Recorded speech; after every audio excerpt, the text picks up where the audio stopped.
Sorry for any delay. Today was a weird day. I kind of got my vibe got messed up with power outage, which not cool.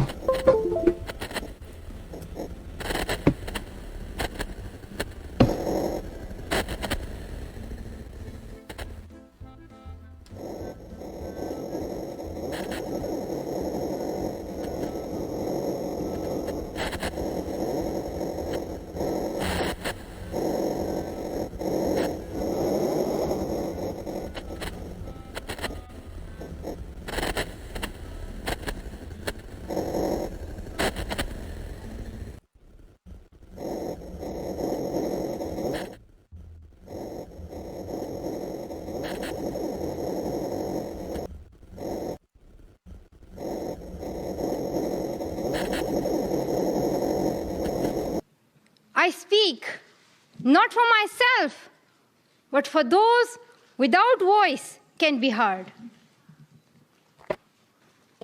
Those who have fought for their rights, their right to live in peace. All we are doing with this bill is allowing two people who love each other to have that love recognised by way of marriage. That is all we are doing. Hello, and welcome one and all to... Oh, I forgot to... Welcome one and all to... I forgot to turn on the third light. Okay. So much better for this. Welcome all you lovely people. I am Ozma in the Dark, here to utilize she, they pronouns for, I guess, doing the news. So, because I want people to know I do Stream Raiders, and because we're on Twitch, I'm going to be starting a match there first.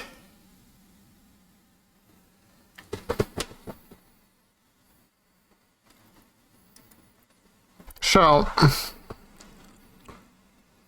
we're doing this quick, and then we will be popping into various news stories. Naturally, I'm starting with a very hard battle, and I forgot to check what I wanted to check. Okay.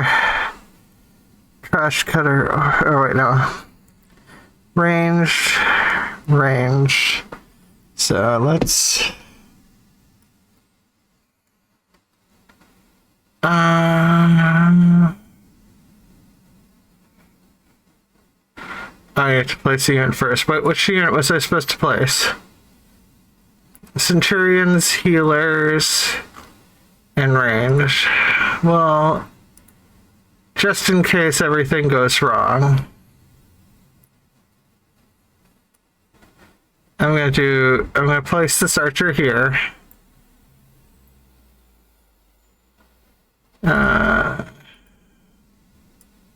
Okay.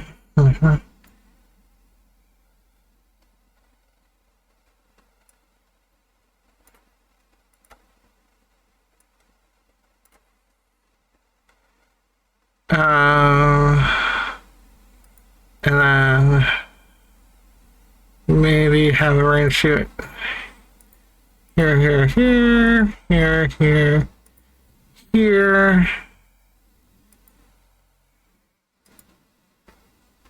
These places look like good places for ranged units. Anyways,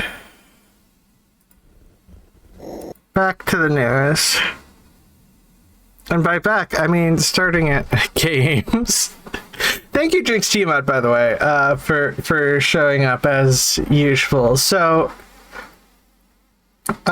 we are starting today. We start with the Grimmer news at the start, and then we move on to the majority of the news. So, as usual, if you generally get upset by depressing or upsetting news, or if you get upset by upsetting news, if this is not something that you are comfortable with,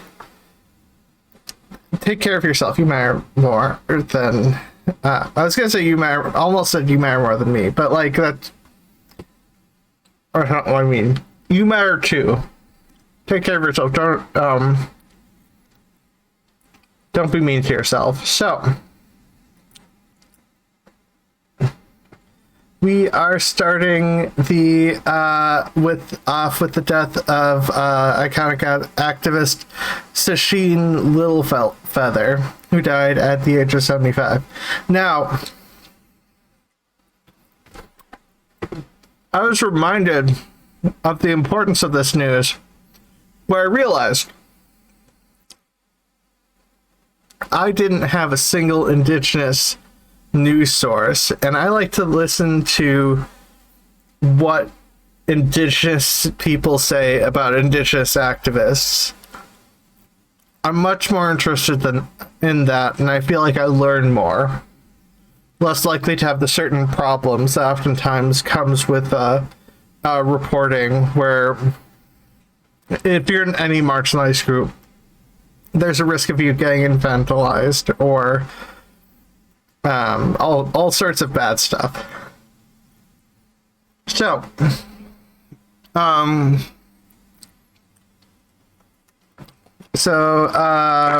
she was famous for the protest at the Academy Awards 50 years ago. She died Sunday, October 2nd, in her home in California, surrounded by family.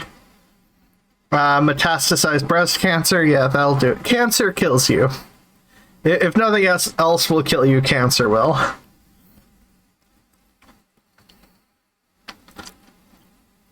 Um, 2 weeks after she finally received an apology from the Academy for the harsh treatment she received after refusing an Oscar for Best Actor on behalf of Marlon Brando.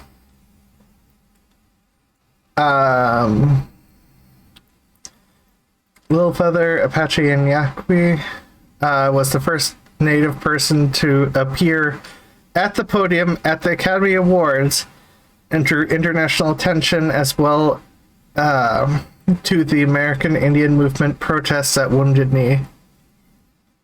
And I don't know super tons about this. I know Wounded Knee, and I know people finally recognized the genocidal actions that occurred there.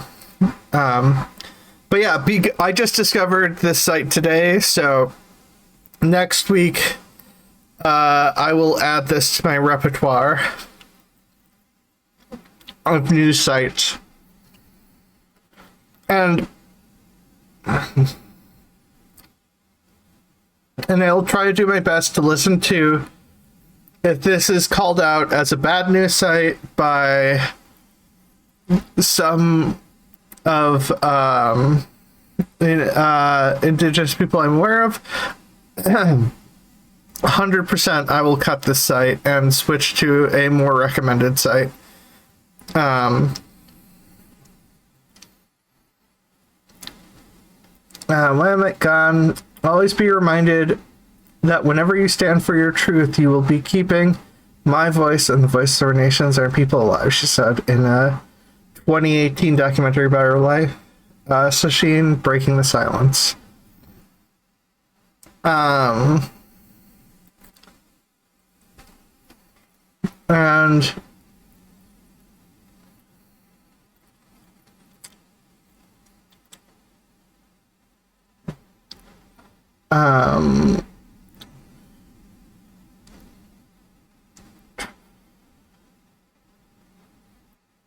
yeah, obviously, she received praise by Indigenous people and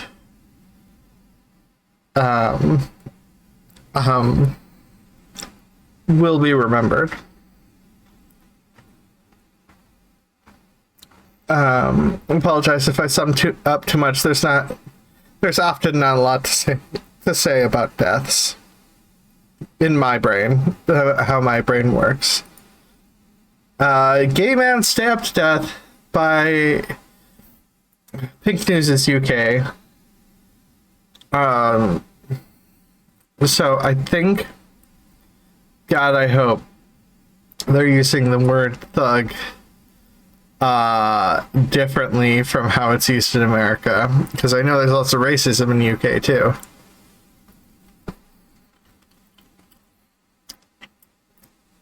I would not describe it that way. Anyways, a mother has demanded justice after her 26-year-old gay son was stabbed to death in a homophobic attack in South Africa. Because, of course, South Africa. And also, people of color, LGBTQ people of color are, like, at the greatest risk because of the amount of visibility.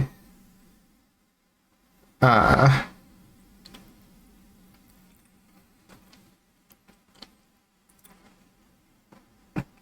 not going to try to pronounce the name because I would absolutely slaughter that one. Sometimes I try and fail. But, like, this person was walking with his friend on Sunday, the 25th of September, when he was confronted by an individual who made several homophobic comments before stabbing him in the chest.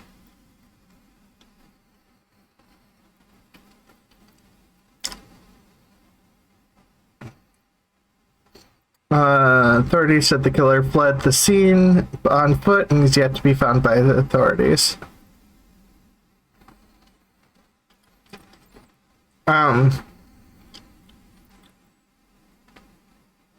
Hopefully they have a name. They wouldn't necessarily mention a name if it was out there. Gay man told to know his place after homophobic attack left him with a permanent scar. Now,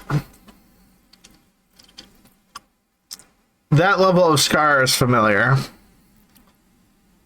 I had 2 of those, getting hit by a car as pedestrian. Yes, those are permanent scars. I can confirm. That level of scar tissue is permanent scar. That's fair to say.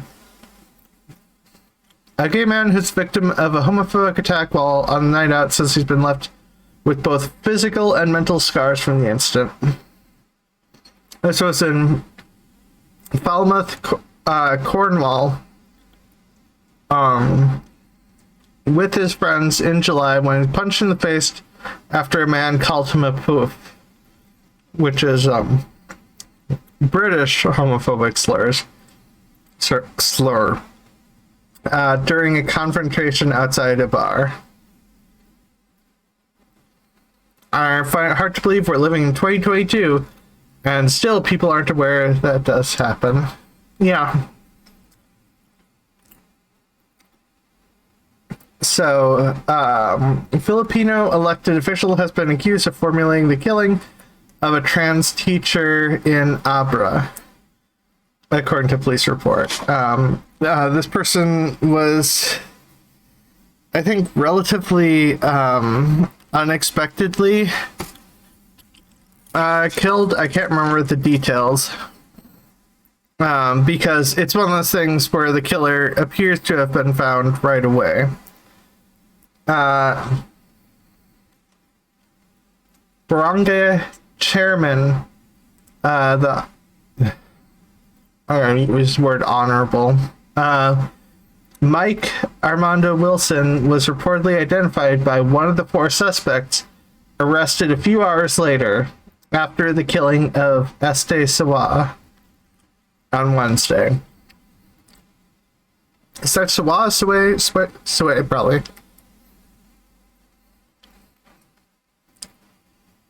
Sway was shot by a gunman outside a local car wash in Barangay Lipcan while on her way to work. She was declared dead after being taken to Abra Provincial Hospital by first responders.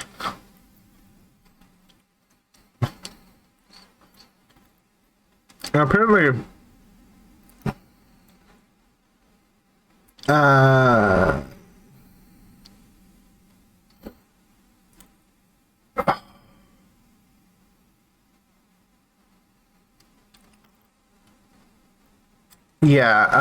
apparently we are in the week of serial killers killing LGBTQ people. So, a Louisiana man has pleaded guilty to 1 count of kidnapping as part of a gruesome plan to murder gay men.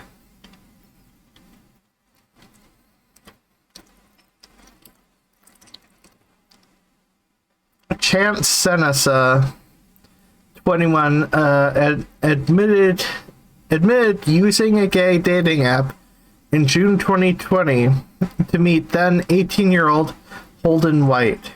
He then drove White to to an isolated house where he forced the teen into handcuffs at gunpoint and attempted to kill and dismember him to satisfy his homicidal urges. Senesa faces life imprisonment as well as additional federal hate crime charges.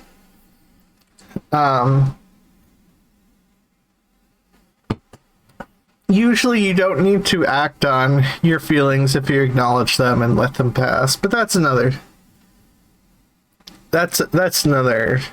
story. I don't think he knew how to deal with this hate. And anti-LGBTQ hate is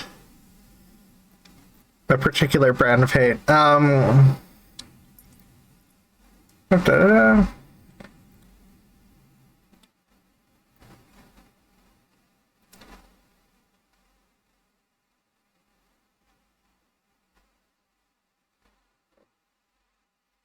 Okay, so luckily this did not succeed at all, but it's definitely concerning because, you know, people just out and out murdering people for being trans or gay or whatnot. But let's get into the real news, the important news I found out about. So apparently anti-LGBTQ activist and friend, by the way, I'm gonna link these as sources for this. Just one of those things where Carolyn Farrow admitted to it. I just don't want to give Carolyn Farrow any more attention than she already has. Basically, she's being investigated by British authorities for alleged accounts on kiwi farms. Now, she has an official account on kiwi farms. But yeah, no, it's just... Oh. No, you're gonna be mean to me like that? Okay.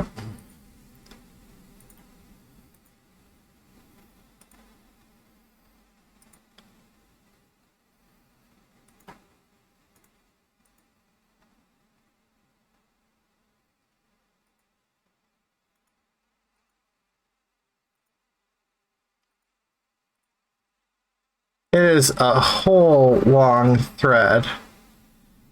You know, tea time, roast chicken, cops showed up.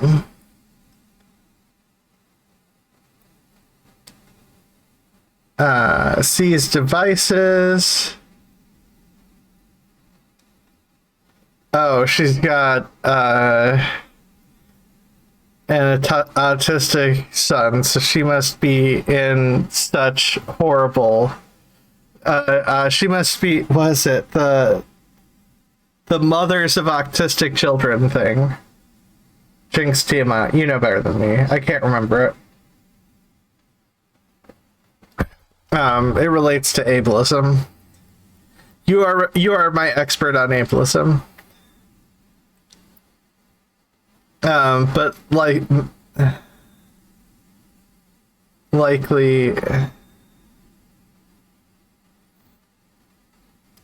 oh, and homeschooling is the thing. Wow. First shoved into cop car, emailing people malicious messages was a crime.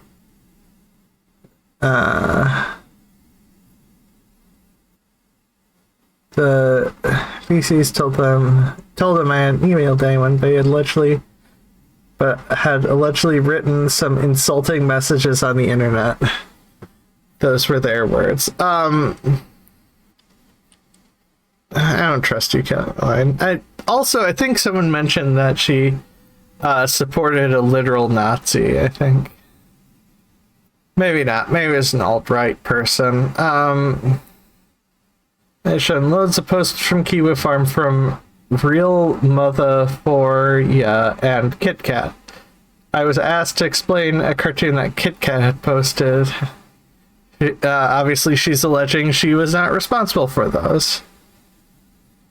And then husband was furious, videoed the whole encounter when read my rights and told that what I said could be used in evidence against me. I replied that women don't have a dick. A normal thing to say to police officers arresting you. Definitely not suggesting you're in some sort of cult. Which I'm going to look into some of the other cult-like aspects soonish. In the reading yesterday, there's a lot of similarities, I guess, with this particular type of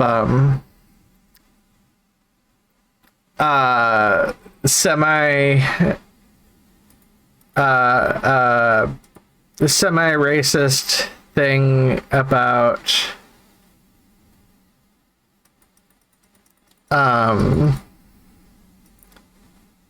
what was it, like a super white an imaginary white goddess cult or something in Europe before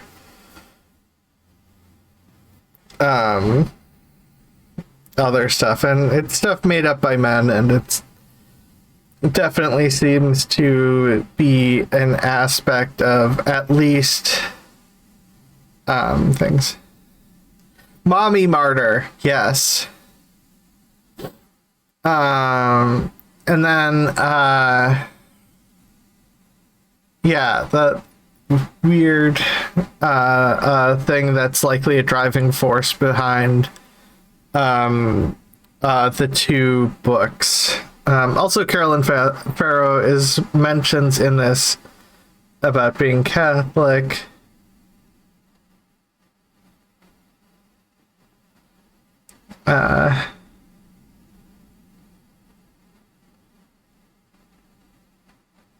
I'd ask people not to speculate on who reported me because they will claim harassment. Actually, I'm actually feeling pretty harassed and anxious right now, as one might imagine. You know, being arrested for a crime, definitely the same as harassment. Now, there are police who harass people. Great goddess pseudo history. Thank you, Jinx Tiamat. Yeah, they that might be a factor in gender critical thinking and why it all feels like a cult. Or sorry, great goddess cult. Like there's an actual cult, but it's possible that some of it got rebranded, and that's why this occurred. Now, I don't have enough information to say for sure. It's just a thought process that's in my brain. Just spare a thought for my poor daughter. She's already super clingy. This isn't gonna help, and it's not done my anxiety a whole lot of good either. Being arrested.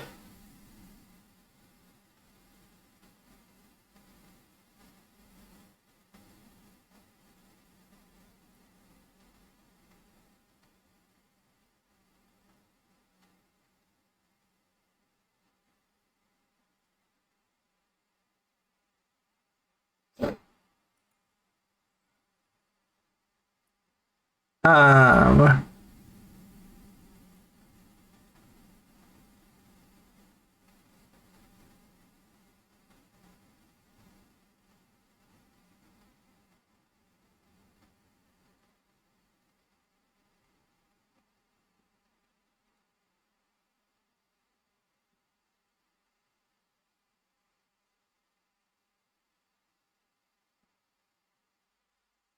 Someone called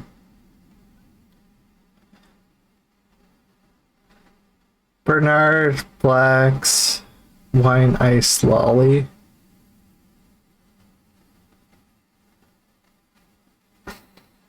Hello, Milindre. I'm doing the news, and I'm starting off. Well, I already did the harshest of the news. I'm just distracted by the Carolyn Farrow thing that happened earlier today.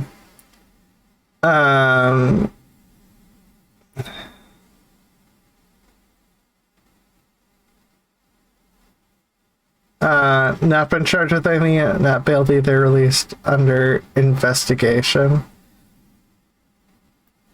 Yeah, but yeah, Kate Montgomery also posted about this, because there are some people who are acting like she's being swatted. Being arrested by police is not swatting. Oh, that's what this says. Swatting doesn't mean police arresting a suspect for suspected crimes, for your information. And this person's just like, that's literally what swatting is. No, that's not what swatting is. No, swatting is when someone calls the cops to report a fake emergency and they show up with a SWAT team to break into their home. Is that what happened here? They turned up in the early hours by the sounds of thing, pushed themselves into the house and confiscated property. So yes, no, that once again, not what happens. There are the equivalent of SWAT teams in Britain have guns. Like there's like specialized unit for like emergency respond to like things like this, and they do have guns legally. But yeah, it was like tea time, so it's like mid-afternoon. Some cops showed up and arrested her. Yeah, it's and naturally, J.K. Rowling, if you found yourself on the opposite side to Fred Sargent, I would respectfully suggest you can kiss goodbye to being on the right side of history. You know, this person's clearly on the right side of history by having a made-up version of the pride flag into a swastika. So now, the more important news. Students staged a walkout to protest Arizona's new anti-LGBTQ laws. So students of at least 6 Arizona schools staged a walkout last week to protest new anti-LGBTQ laws that went into effect in the state late last month. According to Phoenix New Times, more than 100 students walked out of Hamilton High School in Chandler, Arizona on September 29th. The demonstration was organized by Support Equality Arizona Schools, an organization founded by a 16-year-old high school student to advocate for minority and LGBTQ students. Shim spoke to the students gathered on the lawn at the nearby Chandler Public Library with a message aimed directly at Arizona's Governor Doug Ducey. Basically, these bills are killing us. They're killing our peers. We don't need any more students hurt by your actions. We aren't out here missing our school day and interrupting our education because we want to. We have been forced into it. Across America, more and more anti-LGBTQ legislation is being passed by the people sworn to protect us. We also have a burgeoning mental health crisis among young teens.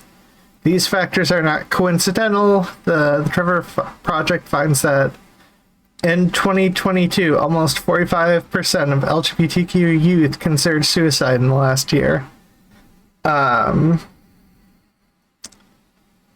But yeah,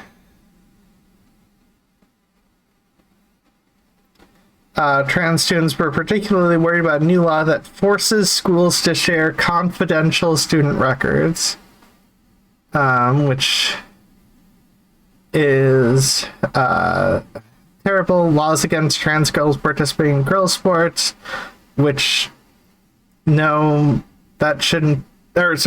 people shouldn't do that. But Fox News says they want to skip school only.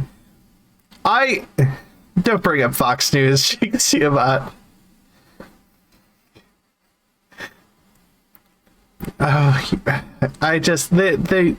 They're not going to mention protests and actual ideas. Anyways, bans on minor accessing gender-affirming healthcare and removing quote-unquote sexually explicit books from the library.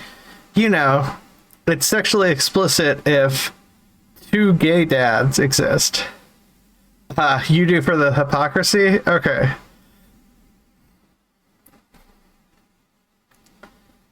One of the other students said, it's embarrassing that we live in a state and a country where people are at risk simply for being who they are and loving who they want. I think that sums up the problems here. So, here's one.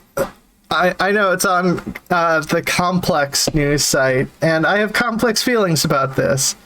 A woman has been charged with killing man by ramming a car into him after he allegedly tried to run over a cat. Now, my instinct is to be on the woman's side. Don't run over cats. That's too mean. A California woman has been charged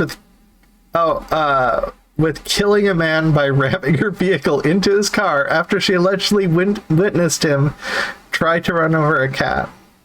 Hannah has been charged with first-degree murder in the death of Victory Anthony Luis.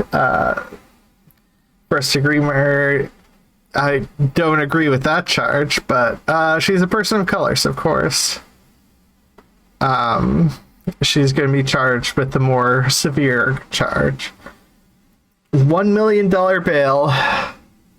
Don't get me started on the problems with the bail system.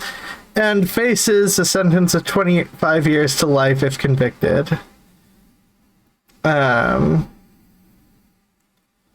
folded. First got her car to confront Lewis after she claimed she witnessed him try to run over a cat in the street. Okay. Thank you for the units. I will get back to that right after the story. I'm going to finish the story, then I'm going to go to Stream Raiders. She even had her phone out to record the whole exchange, which included profanity being hurled at Victor, who got out of his car to engage with her. Or maybe not person of color. I can't tell. I don't know anymore.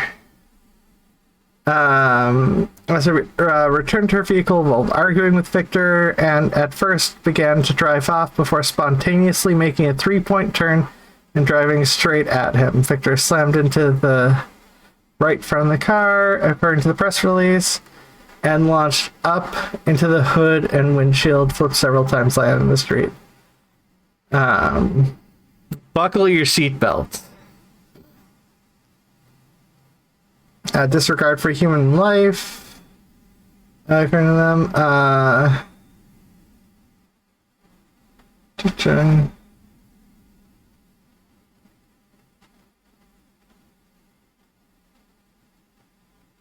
spokesperson told news outlet it was immediately clear whether a cat was actually involved.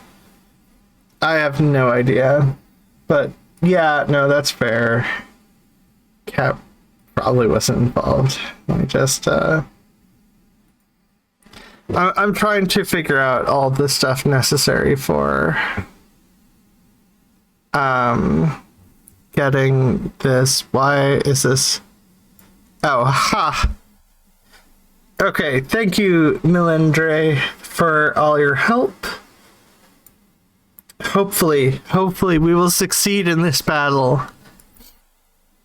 Charge! Oh, wait, no, wait. 3, 2, 1. Charge!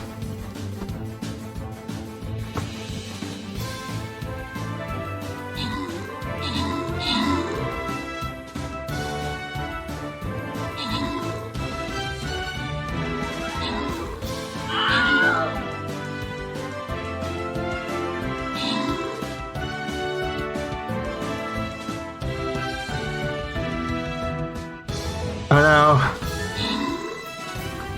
Come on. Yes! We succeeded! Thank you, Milindre, for all the units and help. And congratulations, Milindre, on 200 gold for that. You're the only person who showed up, so you had a guaranteed chance, and you definitely deserve the gold. Now I need to figure out, because I forgot which units I need. So, oh wait, that's kill 3 ranged units. Place 2 healers. Okay, fine.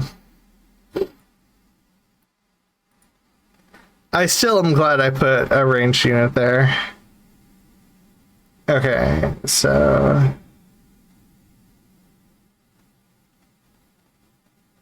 ranged Colossus, armored Colossus.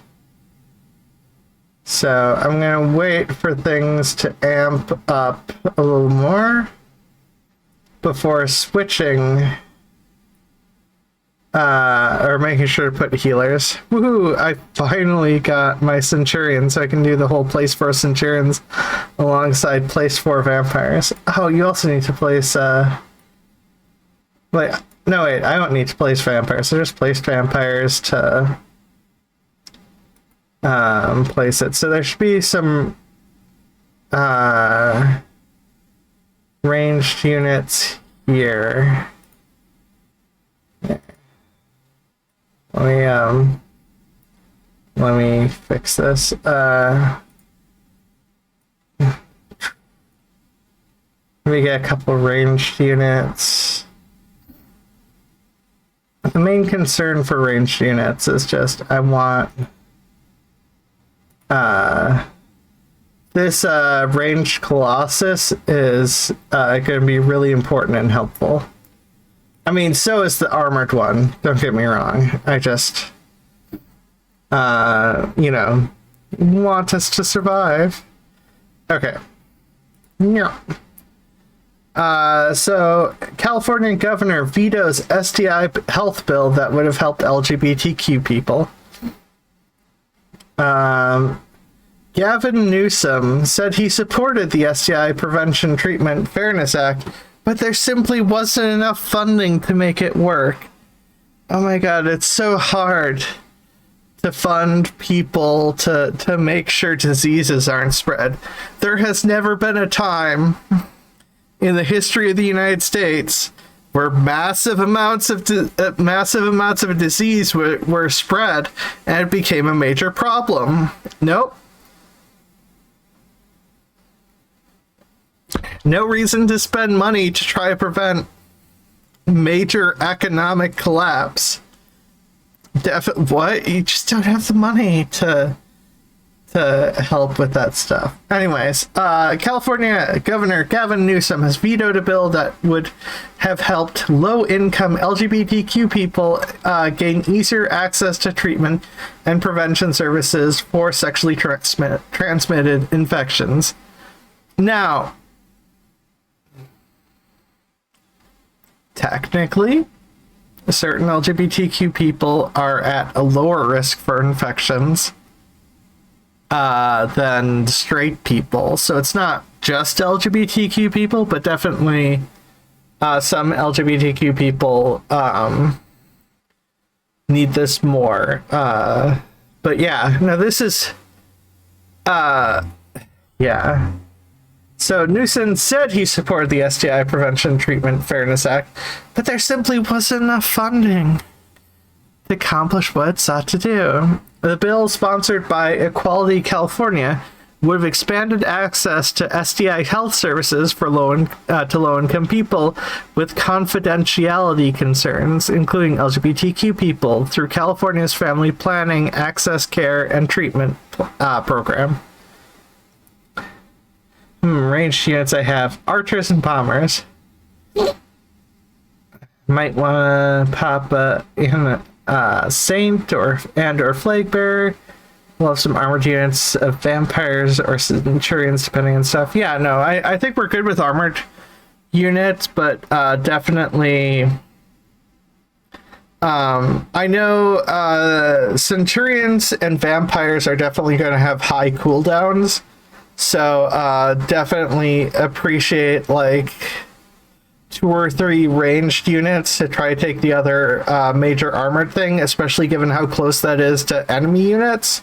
There's a genuine risk of them taking it, and depending on how big our forces end up, they might actually,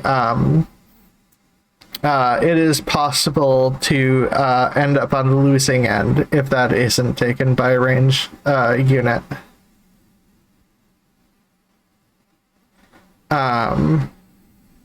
Which is why I should have put a ranged unit up there, but I didn't want it.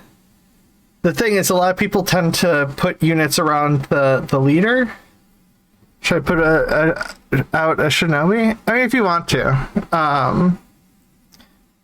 Just so long as there's one, ideally one ranged unit up in the northern part is one of those things where it's like secretly super vital. Maybe I should have just put red out for the entire upper region and just put archer units. I'll get better eventually at commanding. Some of which I learned from Fran, who I found out about the game from. But yeah. Newsom explained that the bill would expand the definition of quote-unquote family planning beyond the federal definition, thereby creating a state-only program that creates significant ongoing general fund cost pressure not accounted for in the budget. Oh, God. Important to remain disciplined when it comes to spending, particularly spending that is ongoing. Newsom also noted in his veto message, adding that bills with significant fiscal impact, such as this measure, should be considered and accounted for as part of the annual budget process. Craig E. Thompson, CEO of the LGBTQ health and nonprofit APLA Health, expressed disappointment in Newsom's veto.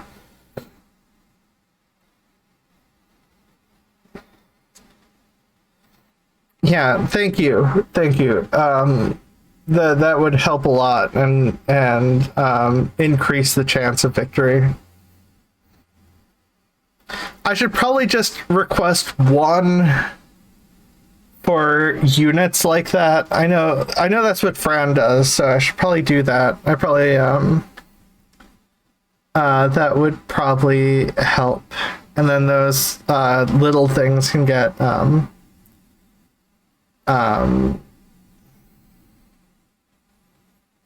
little unit choices can. There's some unit placement that makes a huge difference because of the robots that can be taken over. Anyways, Thompson, the CEO of LGBTQ health nonprofit APLA Health, expressed disappointment in Newsom's veto. This is part of the capitalistic thinking of some Democrats, the reason for the veto, it seems. Anyways, as the latest data from the CDC makes it clear, the STD epidemic is only growing worse in California and across the U.S., with syphilis rates up nearly 28% in the last year alone. Thompson told the Bay Area Reporter, APLA Health will continue advocating for forward-thinking policy and funding initiatives to address this crisis, including ensuring that all LGBTQ plus Californians have access to convenient, low-cost sexual health services regardless of ability to pay.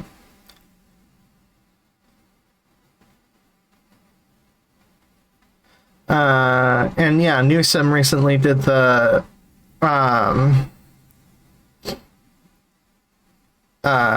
created a bill to help people discharged under Don't Ask, Don't Tell, to have better access to benefits, which, I mean, that is good,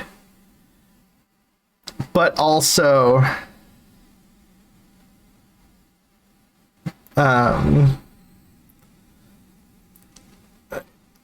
healthcare should be considered a human right, in my opinion. So Florida reporter goes viral for using condom to protect microphone while covering Hurricane Ian.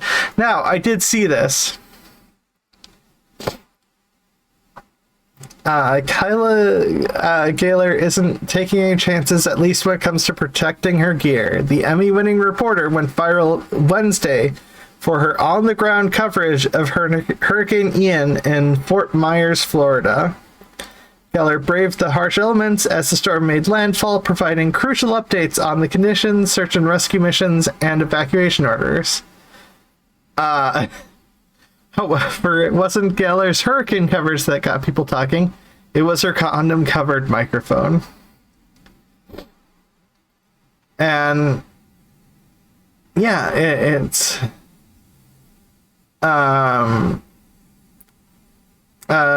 she mentions it. She has a condom on her microphone to keep it from getting wet and to keep it working.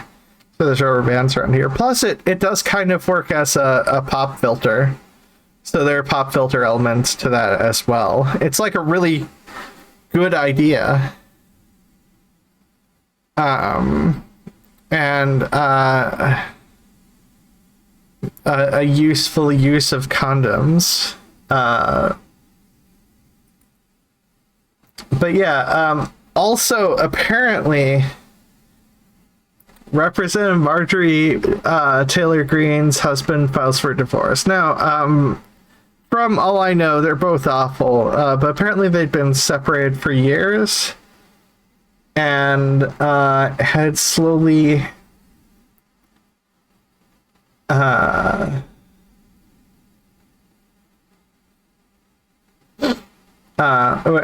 been separated for years and then eventually got a divorce. Finally, at least the assets and debts are equally divided according to The Hill, which is interesting. So, also, words. No, I can't remember what I reply to in chat sometimes. So, Herschel Walker's gay son calls him out over abortion lies. This is something that had gotten a fair amount of coverage by people, but I decided to add it because I use the Advocate for sources, and Advocate usually doesn't have a ton of news stories. After making a reputation for himself online as a queer conservative, railing against those he often referred to as blue-haired liberals. What is up with the hatred of the color blue? Anyways, Christian Walker has now taken aim at his father, former NFL football star Herschel Walker. This comes after Christian had previously lent support to Herschel on the campaign trail. Every family member of Herschel Walker asked him not to run for office because we all knew some of his past, Christian wrote on a Twitter account he's managed since 2014. Every single one, he decided to give us the middle finger and air out all his dirty laundry in public while simultaneously lying about it. I'm done. Christian's tweets come within hours after the Daily Beast ran a report saying that Herschel had paid for his former girlfriend's abortion in 2009. Story was picked up by the New York Times, political other outlets. Herschel, who is running for a U.S. Senate seat in Georgia, said the report was a lie and vowed to sue. Daily Beast published a photo of a quote-unquote get well card with Walker's signature and reported that there was a $700 check with that. I know my mom and I would appreciate if my father, Herschel Walker, stopped lying and making a mockery of us, Christian continued on Twitter. You're not a family man when you left us to bang a bunch of women, threatened to kill us, and had us move over 6 times in 6 months running from your violence. I don't care about someone who has a bad past and takes accountability, Christian continued, but how dare you lie and ask as though you're some moral Christian upright man after you lived a life destroying other people's lives. How dare you?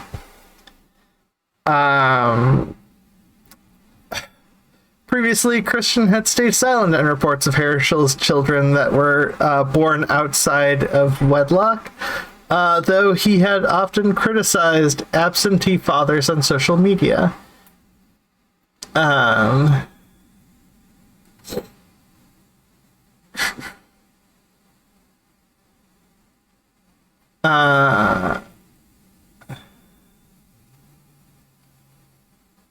Christians obviously mention anti-LGBTQ stuff, but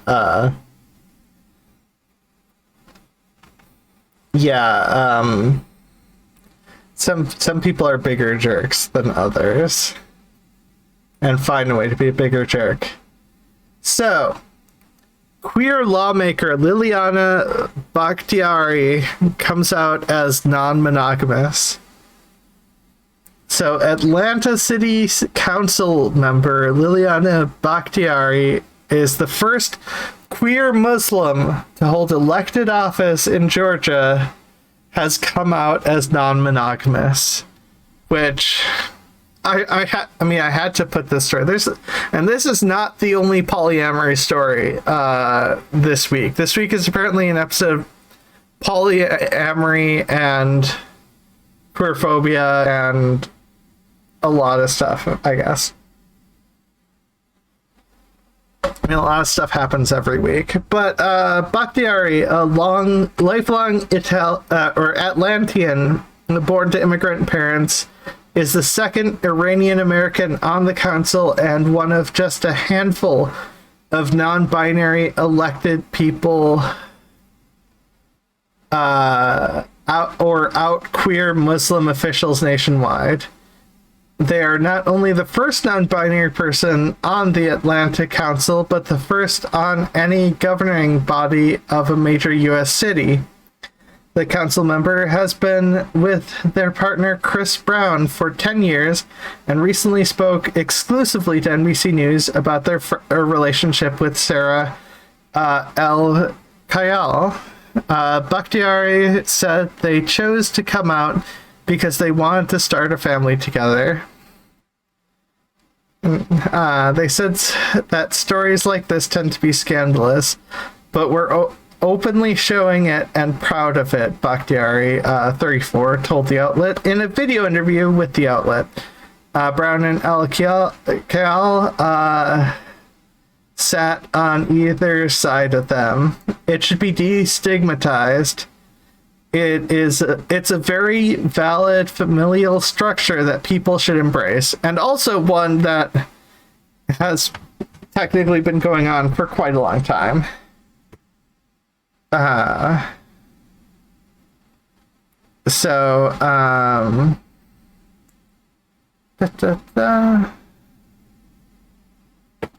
Bakhtiari said they know coming out may affect their political career. If people don't want to reelect me because I'm in love with two wonderful people and in a happy and healthy relationship that is possibly the greatest thing that's ever happened to me, then I'm good.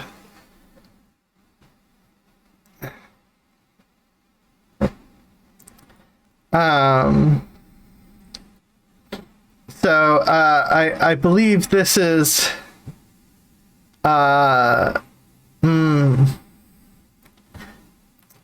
situations gone wrong. This is how so we heard a wonderful story on polyamory. I believe this one involves cheating, but I could be wrong. I haven't read the full story. So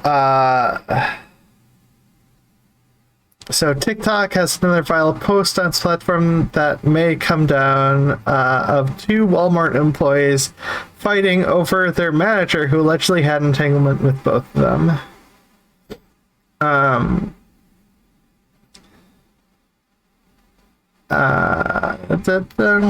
The video entitled Part 1 of Walmart Shenanigans. A red-haired Walmart employee is shown yelling and jumping excitedly in the store while being escorted by another worker. Following them is girlfriend number 2 with black hair, another Walmart employee who is seen screaming back at the woman with red hair. On TikTok, the person shared that another customer who was also watching the incident at Walmart mentioned the manager is sleeping with the employees, which is not a good setup. Second video story continues to unravel as the employee with black hair returned to the store for more action.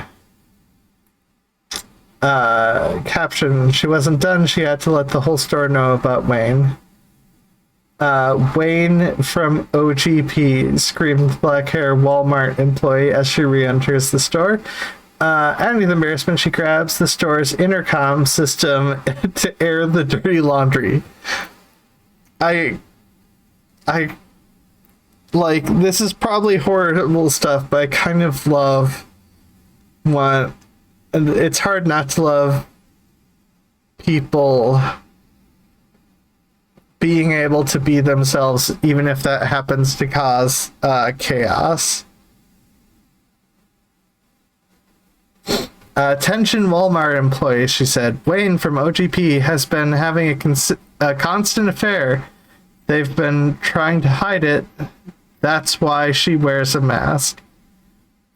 She also claimed that Wayne, their manager, tried to sleep with her as well.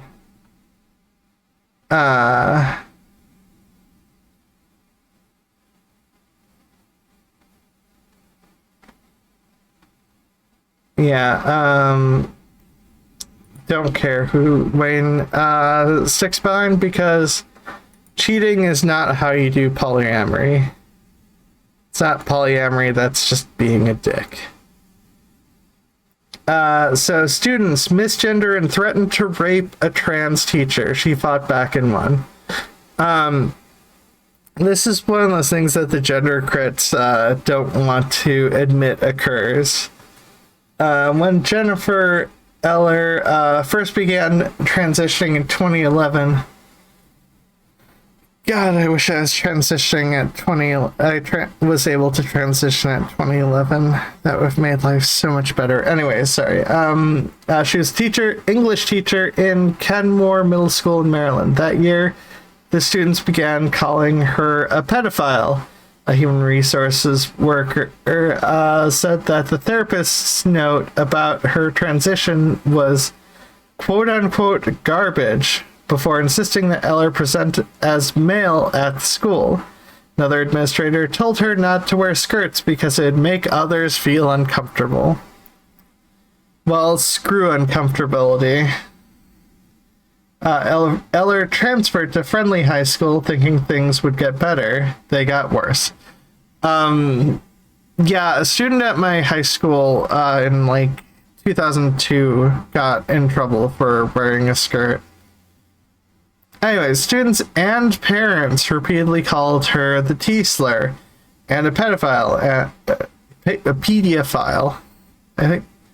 No, screw monetization. And they misgendered her. Students regularly called Eller, quote unquote, Mr., quote unquote, he, she, and it, a guy in a dress. They asked about her genitals, as is totally a normal thing to do to strangers. One threatened to rape her and make her, quote unquote, their girlfriend. That's not how that's not how relationships work.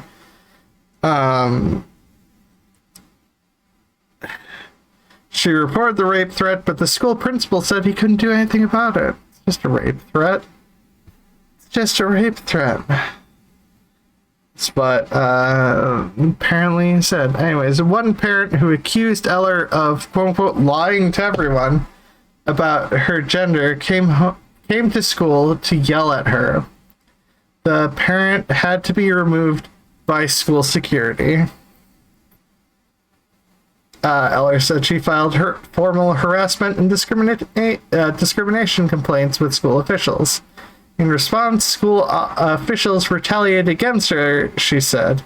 The school removed Eller from teaching an advanced English course, accusing her of being too friendly with students. Later, administrators and staff baselessly accused her of shouting at students and making them fear for their safety, Eller said. She eventually resigned from teaching in 2017. Understandable. 6 years of abuse is a lot. That's a tiring toll. Citing a need to protect her own mental and physical health. She later filed a complaint with the Federal Equal Employment Opportunity Commission, the EEOC, determined that Eller's claims had merit. She then filed a lawsuit against the Prince George's County Public School District in 2018, stating that officials had done nothing to stop or address the transphobic abuse. The school district recently settled with Eller for an undisclosed amount. I.e., they probably did something awful, and settling is a lot easier than going to court and doing it. The district also put into place policies and administrative procedures for handling future transphobia. These changes were part of the settlement agreement, the Washington Post reported. Yeah, that makes sense. The procedures include the use of Safe Schools software for managing sensitive incidents, as well as a Welcoming Schools anti-bullying program created by the Human Rights Campaign. The changes also include school staff resources that explain what it means to be trans and related terms, pronoun use, which should be taught in English anyways, policies about bathroom and locker room facilities, dress codes, athletic participation, and other related issues. If these policies had been in place when I started my process, Eller told the Post, I would have known what my protections were and what I could expect from folks. And that's not to say everybody's perfect or that everyone would follow it, but I think that it would have been different. I think it would have been a healthier environment for me. This is probably true, but also they would be called out if they didn't follow it. More than 1 in 4 trans people have lost jobs due to bias, and nearly 75% have experienced some form of workplace discrimination, according to the National Center for Trans Equality. Eller currently works for the U.S. Navy Child Student Youth Programs, where she is treated with respect, lawyers said. So that's good. That's good that this ended well. Maryland's Wes Moore vows to protect LGBTQ plus rights as governor. So Democrat Wes Moore leads Republican Dan Cox in the race to become Maryland's next governor, and the stakes couldn't be higher. So some of that may have been due to a Democratic policy, Democrat Party policy. The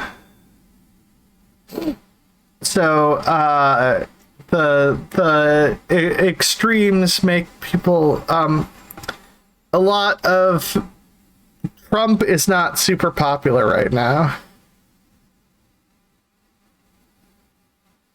and it pushes people to not want to vote Republican.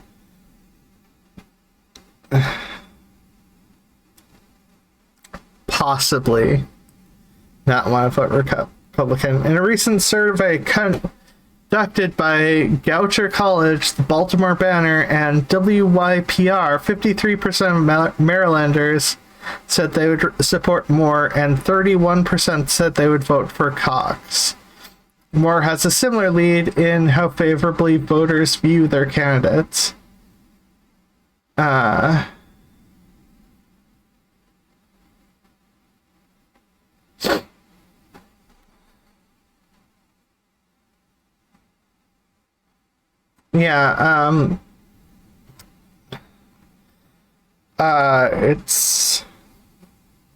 It's an idea that makes sense, but more importantly,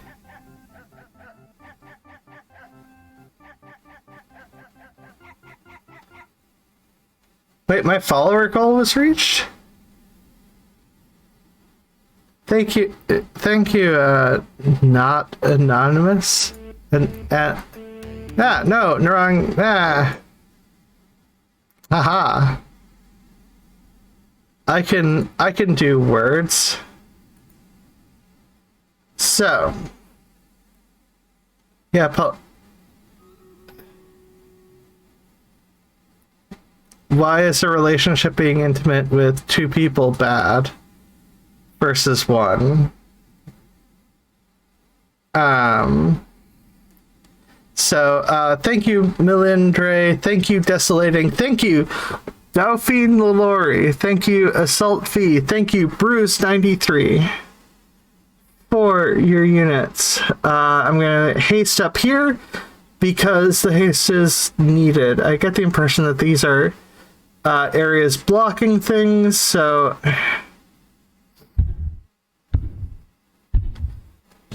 begin the battle. Oh wait, I'm in the wrong scene. Aha! Here I am. Begin the battle. I love someone, I would date them. Throwing in several more people inevitably leads to jealousy, depression, and lack of emotional connection. Okay, but what about if it's just 3 people together and it's just those 3? And also that's gonna vary depending on what people want out of a relationship. Everybody has the potential to want different things out of a relationship. Anyways, thank you, Bruce93, for the kills. Thank you, Ozma in the Dark, for assists. Oh, that's me. Why am I thanking myself? Thank you, Milindre, for all the units. Even then, I would say there's jealousy. I never understood that personally, but... and congratulations, Milindre, as a reward. Congratulations for the reward. Here is a boss battle. The battle is going to get more difficult. Possibly. Or maybe everything will be fine. I don't actually know.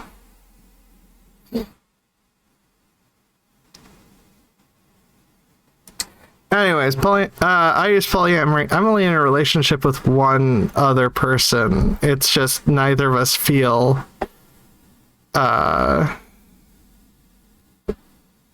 it says queer in the tag. How do you identify in the LGBTQ plus community?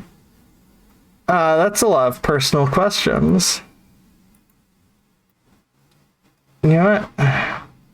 I don't feel like telling you. I don't feel like telling you right now. I don't see why it matters.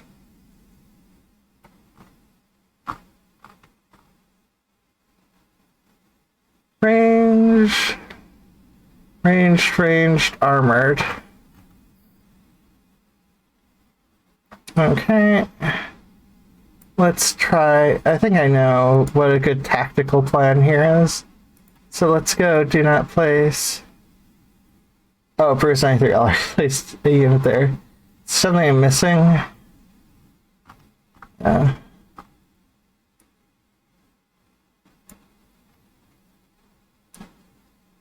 Although, then again, there is that might be a good plan, actually.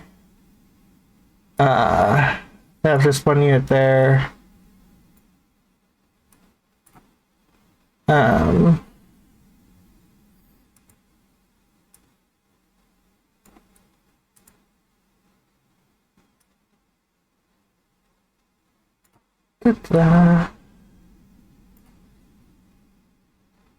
Actually, let's keep things focused here. Get a couple of range in here and a couple range in here. I think everything should be good. For the rest of, oh wait, make sure I get recommend a range and an armored unit. Okay. Okay, back to the news. Yeah. Yeah. So, New York judge rules in favor of polyamorous relationships. Now, I have heard a criticism specifically with relation to marriage and passing down of funds.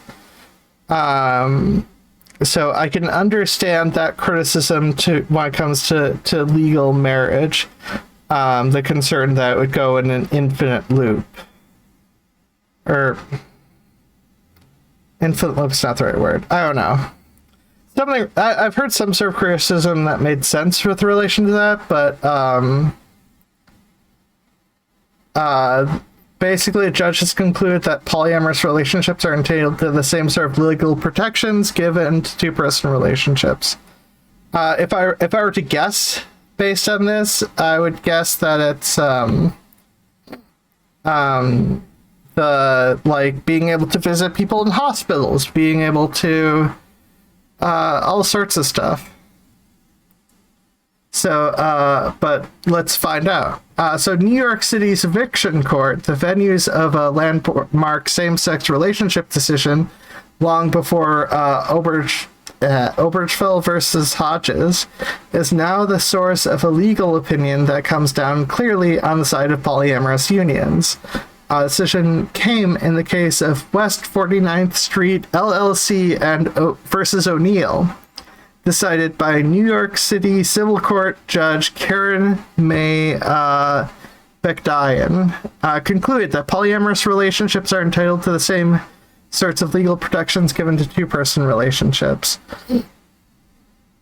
The case revolves around three individuals, Scott Anderson and Marcus O'Neill lived together in New York City apartment. Anderson held the lease, but was married to another man, Robert Romano, who lived at another address. After Anderson died, the building's owner contended O'Neill had no right to renew the lease since he was just a quote-unquote roommate of Anderson, not quote-unquote a non-traditional family member. And just to be clear, polyamory is obviously different from cheating. Cheating involves lying and is awful. Communication and caring is vitally important relationship. Medical and living situations are huge concerns. Yeah, I didn't even think about the living situation concern. Anyways, the court concluded that there needed to be a hearing about whether Anderson, Romano, and O'Neill were in a polyamorous relationship. Before gay marriage was legalized in any state, Braschi versus Stahl Associates Company was decided in 1989 and made the New York State Court of Appeals the first American appellate court to recognize that two-person same-sex relationship is entitled to legal recognition. So this isn't even about marriage specific, but the relationship, the close relationship aspects. So Braschi is widely regarded as a catalyst for the legal challenges and changes that ensued. Bekdayan wrote in her opinion, by the end of 2014, gay marriage was legal in 35 states, though either with legislation or court action. Obergefell v. Hodges, the seminal Supreme Court decision that established same-sex marriage as a constitutional right, was also heralded as groundbreaking. However, wrote Bekdayan, Braschi and its progeny and Obergefell limit their holdings to two-person relationships. This case, Bekdayan wrote, presents distinct and complex issue of significant multi-person relationships. Families more than two people and kids. I mean, yeah, there's found family. There's people who you call brother or you call sister or you call sibling.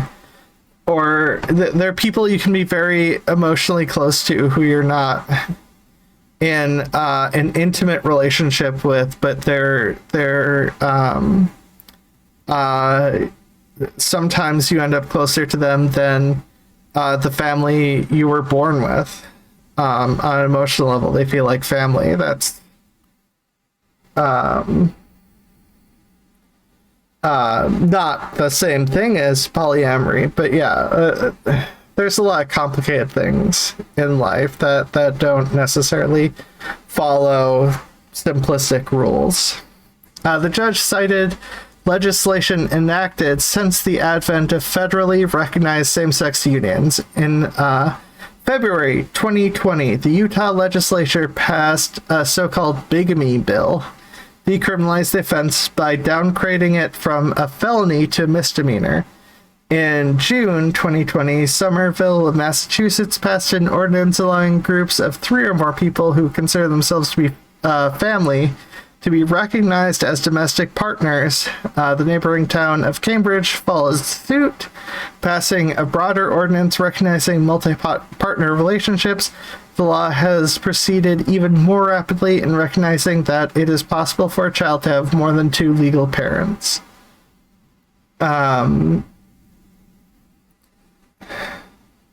Why then, posited the judge, except for the very real possibility of implicit majoritarian animus, is the limitation of 2 persons inserted into the definition of a family-like relationship for the purposes of receiving the same protections from eviction according to legally formalized or blood relationships. It is a code word for monogamy. Why does a person have to be committed to exclusively to one person in only certain prescribed ways in order to enjoy stability and housing after the departure of a loved one?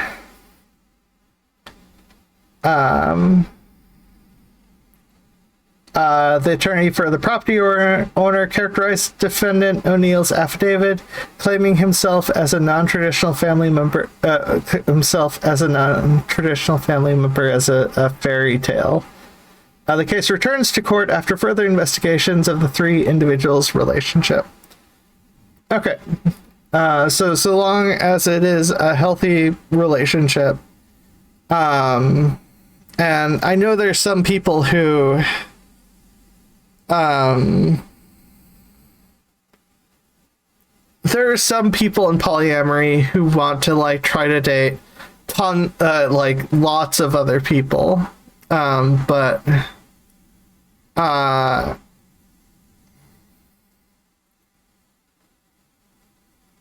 like I am fine with the monogamy, but I would want my I don't have the same needs and desires as other people. I'm lower on the interest of sex and romance than the average person. So, and also I've never really cared if my partner had more that they could be happy with, as long as everyone's in a healthy, committed, happy situation. Good. Like, I don't see the problem. So unsettling video captures moment officer drags a student down bleachers by the neck. This happens in Tennessee. Tennessee resource officer. I'll try to. I might have to put my logo over this. So Tennessee school resource officer Tyler McRae has stepped down after a viral video of a nearly hour-long struggle with East Ridge High School student Taurus Sledge, 18, surfaced, leaving viewers to form many opinions on the incident. McRae was called into the school gymnasium to intervene in an argument between gym teacher and Sledge on September 20th. McRae's body cam recorded the entire altercation from the moment he confronted the gym teacher and Sledge on the matter. Sledge told his gym teacher that he wasn't feeling well enough to play kickball. but was seen playing basketball moments later, prompting the teacher to confront Sledge for not following instructions. When confronted, Sledge accused the coach of racism for not speaking to him with respect. So I come up to him and said to hold up. He said, "You're sick." And he said, "Don't approach me like that." I said, "I'm a teacher. I can talk to you how I want," the coach explained. During the conversation in the video, the gym teacher tells McRae he tried to give him, in Sledge, a one-on-one. Still, the student continued to be disrespectful and allegedly instigated a heated argument between the two.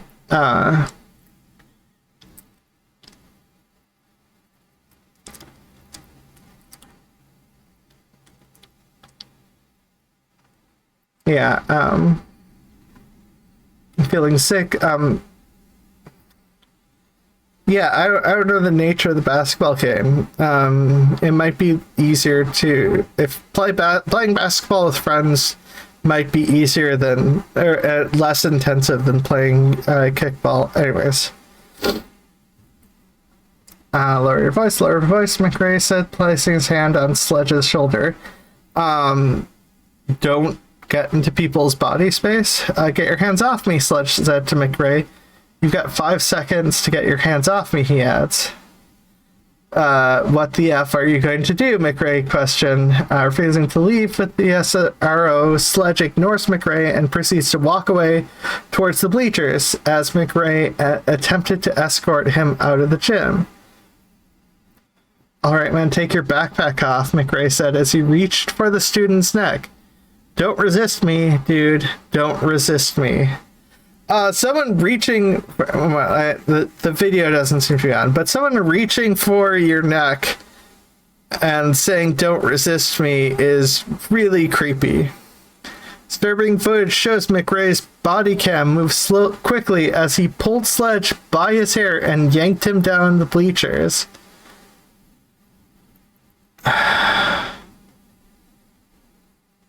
"Why are you harassing me?" Sledge asked in pain from the maze. "I can't breathe."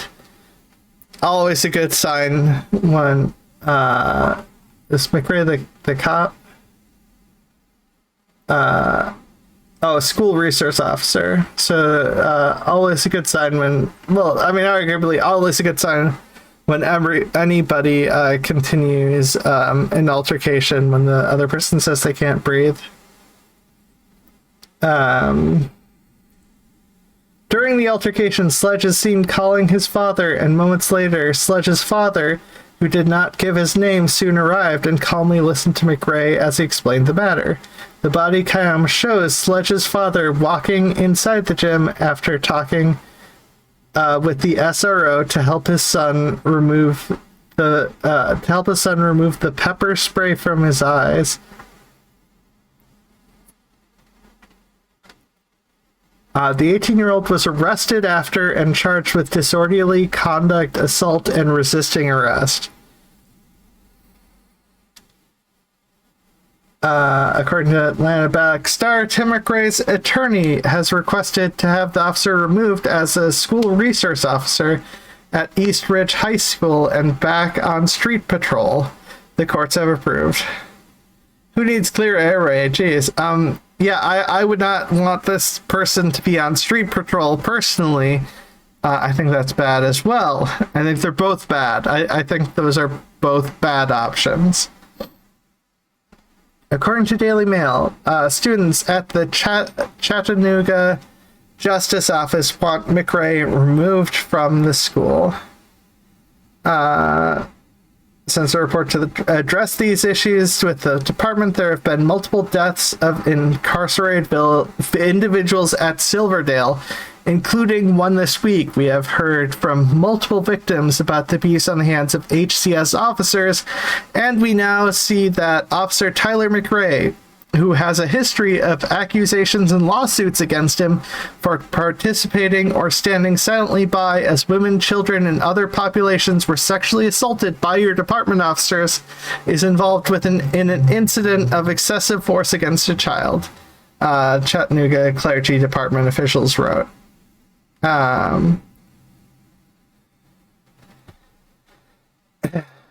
Yeah, this could have been handled without the massive cruelty.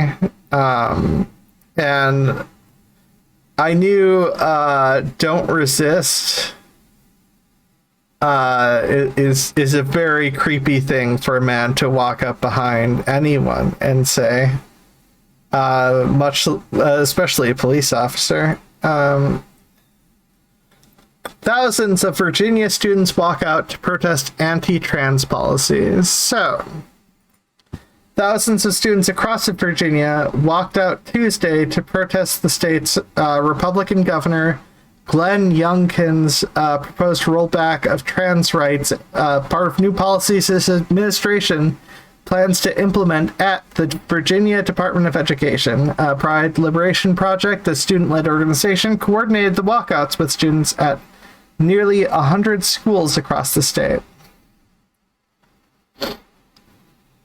We estimate 12,000 students walked out yesterday in opposition to the proposed guidelines, showing Virginia students' capacity to stand up for what matters to them.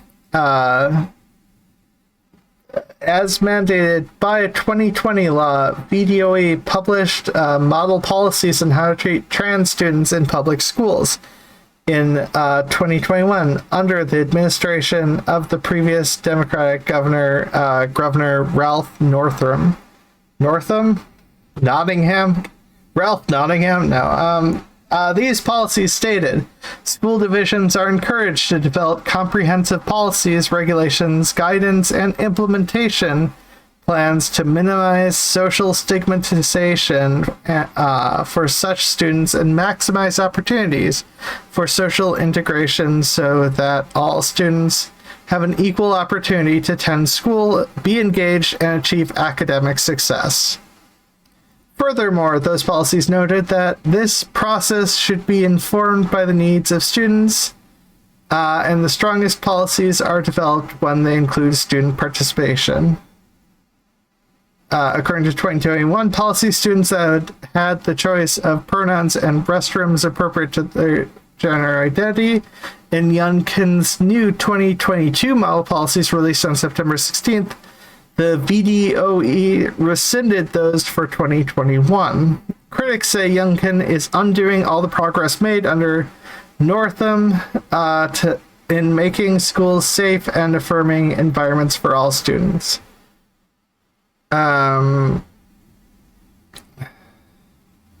So the new policies, for example, indicate that school employees may refer to students only using the names and pronouns that correspond to their official records, that students participate in athletic teams or extracurricular activities according to their gender assigned at birth, and that students shall use bathrooms that correspond to his or her sex except to the extent that federal law otherwise requires. Now, if you happen to be intersex, there is not a bathroom designed for your sex, so unfortunately, you don't get a bathroom by these laws. The new policies also force educators to out their students to their parents before counseling services pertaining to gender are offered to a student. Parents must be informed and have the opportunity to object. This is essentially a policy to try to do everything possible to maintain the norm, regardless of whether or not the progress occurring is good or bad.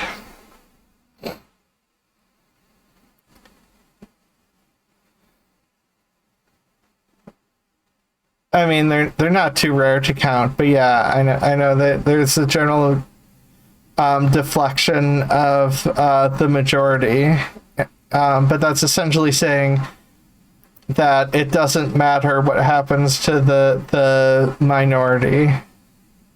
I mean, if you had segregation in bathrooms, white people are still the majority in America. If you had racial segregation for bathrooms, that would that same reasoning could be applied to that. Which, I mean, there's a lot of reasons I don't agree with the reasoning, but the fact that it can be applied in the exact same negative way to create worse outcomes is bad. Not a fan. Alice Wong, I still have a voice. So Alice Wong can no longer speak, but she still has a voice. As a high-risk disabled person, I believe this is written by Alice Wong. So Alice Wong says, as a high-risk disabled person, I have been vigilant about staying safe and avoiding infection during the pandemic. Unexpectedly this summer, I had several medical crises that led to 4 weeks in the ICU.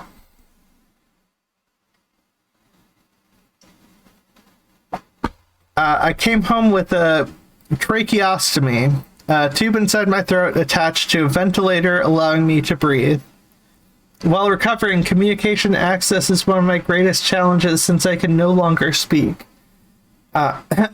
People have talked over me, ignored me, or become impatient as I type my responses. I currently use a text-to-speech app called Perloquo for Text. Anyways, the voice options are robotic, clinical, and white. It mispronounces slang in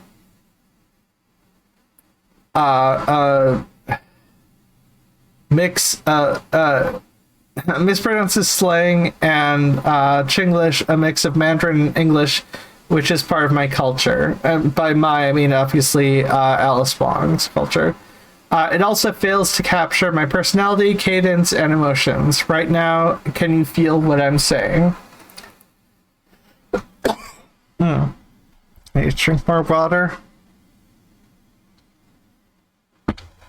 Using this technology has made me a better writer because every sentence has to be succinct, or has to have a succinct purpose.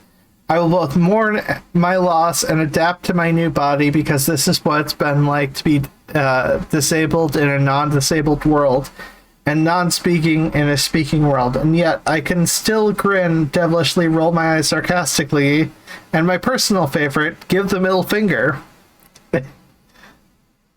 You and I like this person. Communication isn't solely my responsibility. Everyone should take a beat, care, and make an effort to understand one another. To quote my friend Mia Mingus, access is love, I still have a voice, and lots to say. Oops, there goes my ventilator alarm. With the perspective, I'm Alice Wong. This pretty much sums up the importance of it. We stand Alice Wong. Yeah. Alice Wong is awesome. Jinx Tuma, can you get Alice Wong onto the show?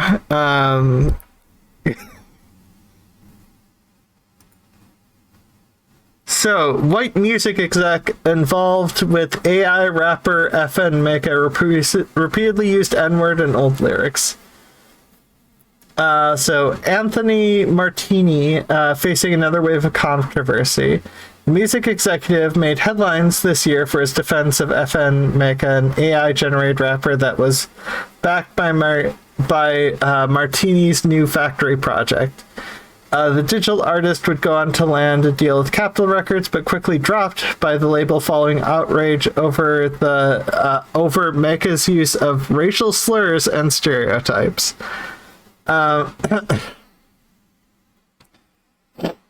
Martini defended the project in a statement with the New York Times this month, questioning why people didn't have the same criticism for lyrics written by real-life rappers or whatever. If you're mad about the lyrical content because it supposedly was AI, he said, why not be mad about lyrical content in general? People aren't stereotypes. There's usually a layer of difference there. I don't know. As pointed out by Rolling Stone, Martini, who is white, has a history of using the N-word in his music. Before working for companies like Royalty Exchange and Crush Management, the 43-year-old fronted the New Jersey hardcore band E-Town Concrete. The group released 4 albums in the late 1990s and early aughts, including 97 Time to Shine. According to the magazine, the project's For the Fame cut featured Martini using the N-word in the opening line as he raps, "It gave me chills the first time I saw that N-word since he shot LeGram." The slur used several more times in the track and is also uttered in songs like One Life to Live, Hold Up, End of the Rainbow, and Just Watch a Step. I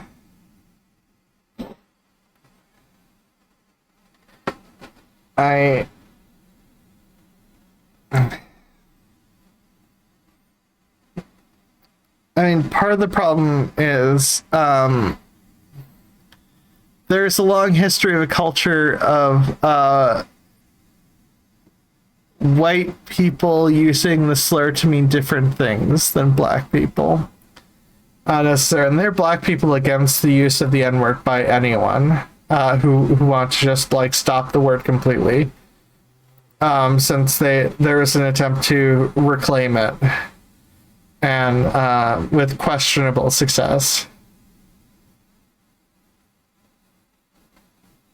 Putting N-word to sleep like Simmons Beauty, rest in... Oh, wow. N-word throughout the group's sophomore album. Basically, this person who uses the N-word a lot doesn't understand why a white AI program using the N-word is bad, and racial stereotypes. Now, I don't know all the stereotypes involved, but more importantly, I'm here to raid in this stream. Thank you, Bruce93. Thank you, Morgan UK. Thank you, Melindre. Thank you, Wagner. Thank you, the Marvinian. Thank you, Daphne Lalaurie.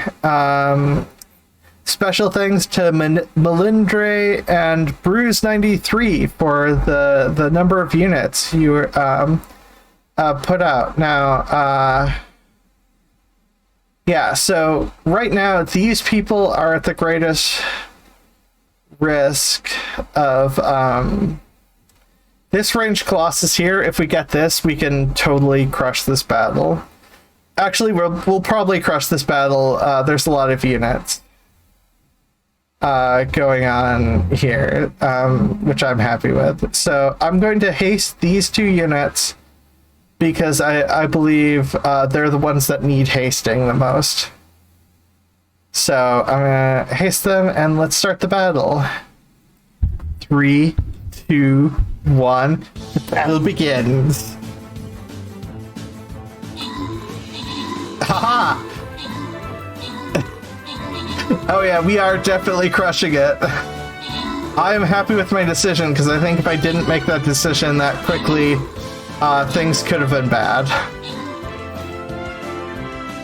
If I didn't make that haste decision, well, it wouldn't have actually been bad, but it wouldn't be as awesome as what happened here. Thank you, Bruce93, for the kills. Thank you, Wagner, for the assists. And let's see who gets the rewards. Melindre, congratulations on the 50 gold. And congratulations, Morgan UK, on the Musketeer. I think that's Musketeer scroll. I'm starting to suspect being in my stream gives you advantages on your ability to collect.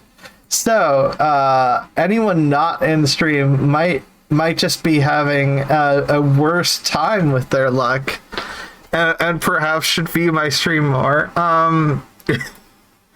So, got a healer in, just need to place another healer. Do I not have Centurions? I do not. I do now.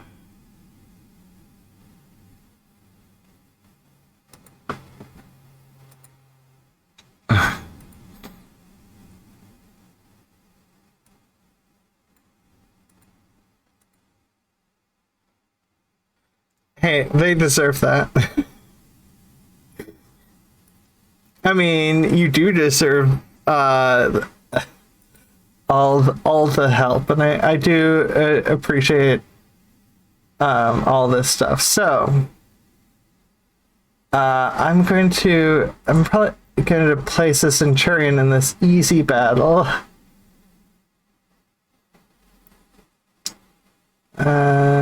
Oh, I can see the... Okay, 1, 2, 3, 4. 2, 3, 4, 5, 6, 7, 8, 9. 7. All right, now it all leads to this. 1, 2, 3, 4, 5, 6, 7, 8, 9. It is all a similar path. No, this is 8.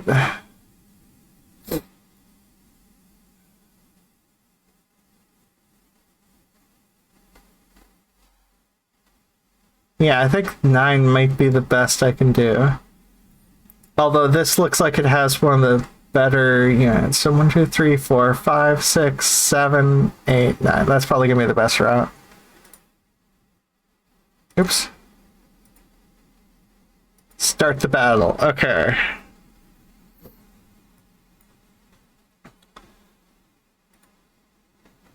Two armored units and a melee colossus. I believe our Centurion's armored. Okay. I'm more worried about here. I have an idea. So, let's go here, here, and then have a couple armored units here, right in the center, and then a couple armored units here, and then some melee units here and here. I think we should be able to do this just fine.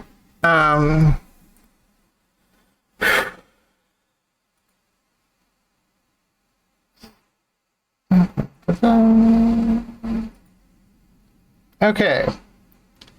Virgin Atlantic removes gendered uniform policy and will now let employees wear pronoun badges. So, also, gender uniform policy is so 1967. Anyways, Virgin Atlantic is basically, they've announced gender identity policy that includes allowing staff to wear gender pronoun badges and eliminating gendered uniform. I don't think there's a lot to say about this one, but it's still a good thing that a company is actually going to do that. White comedian fired after he allegedly used N-word performing on Carnival cruise and got exposed on social media. So, a white comedian was fired after a clip surfaced of him using the N-word several times during a stand-up routine on a cruise ship.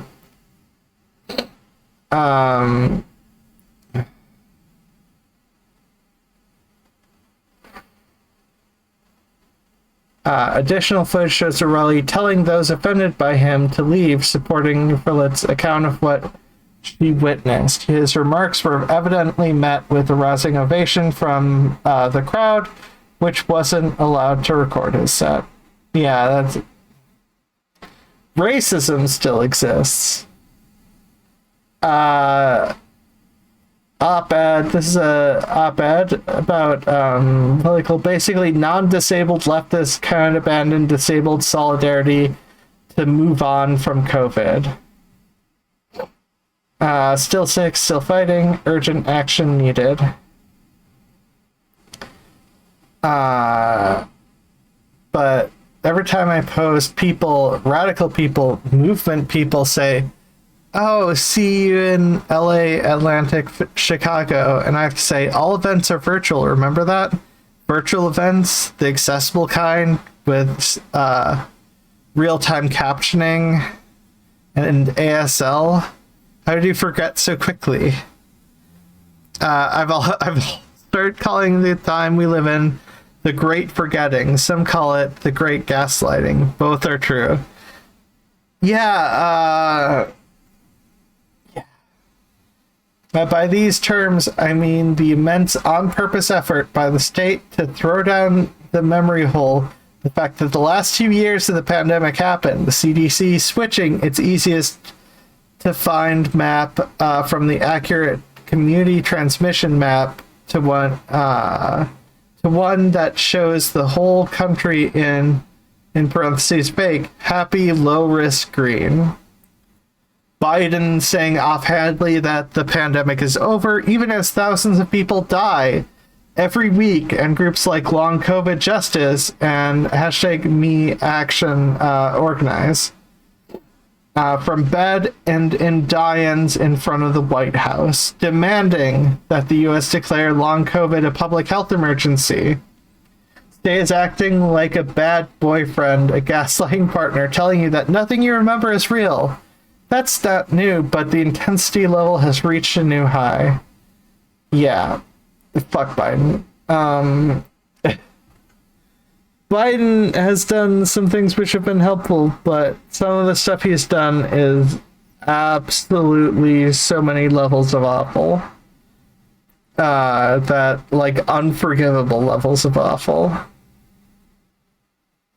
The thing is, though, it's not just the state. It's been wild watching people who are ostensibly leftists say, we're following CDC guidelines and drop masking, rapid testing, and other safety requirements.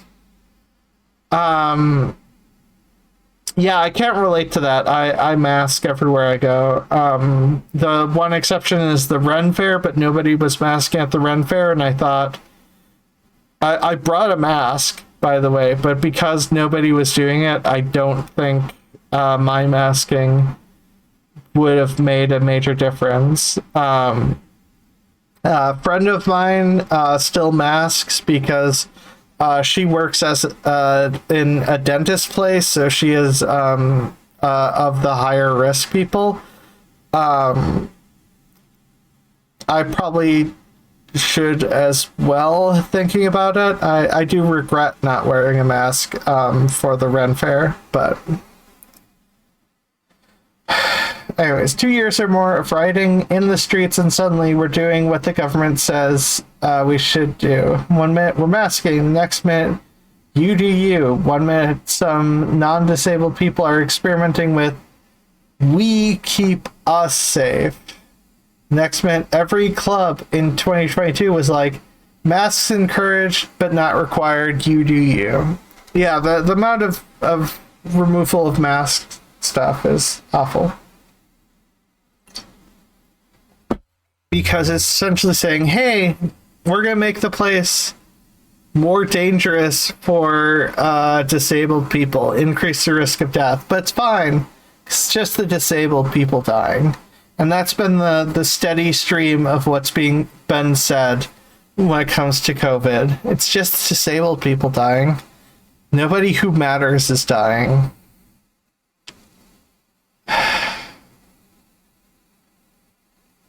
Yeah, there's a lot more here. I'm not going to be able to get through it tonight, unfortunately. Trying to get through things, so because I try to cover sexism, racism, anti-LGBTQ content, anti-indigenous, I will try to cover anti-indigenous content as well, and just try to cover as much as I can to that I think is important. But this is obvious classic sexism. A Burger King employee was told by a customer her standard uniform was quote-unquote distracting husband. Like, a customer thought having it her way at Burger King included complaining about an employee's uniform.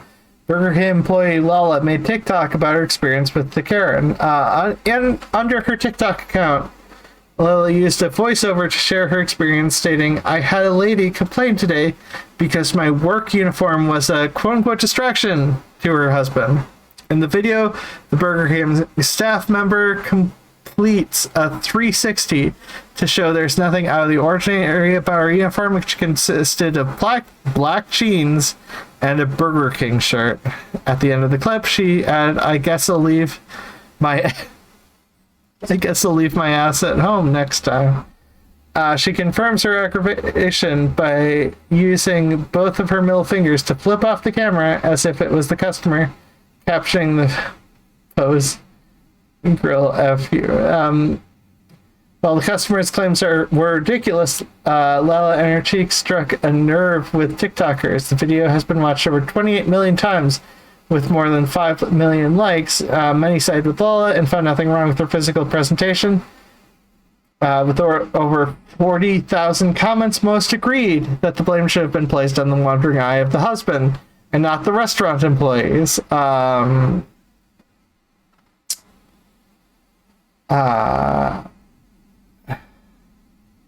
Many users were still puzzled why the husband couldn't keep it together.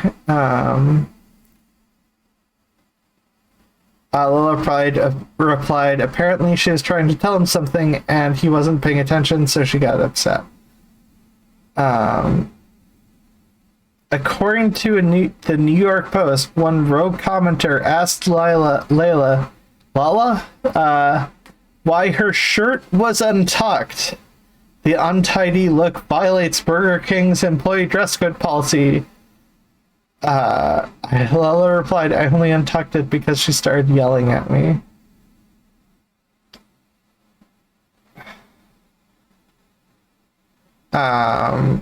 Yeah.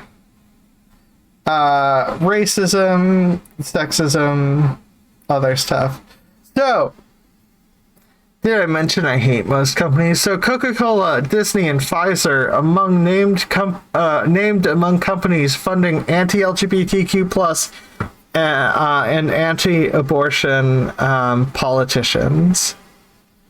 Coca-Cola, Walt Disney, and the makers of Budweiser and Stella Artois are among the U.S. corporations that have helped fund insurrectionist, quote-unquote, insurrectionist, anti-LGBTQ, anti-voting rights, and anti-choice legislation, a new database has revealed. On Tuesday, the Accountability for Equality Action, an organization formed to measure allyship based on corporate contributions, launched its Real Allies database.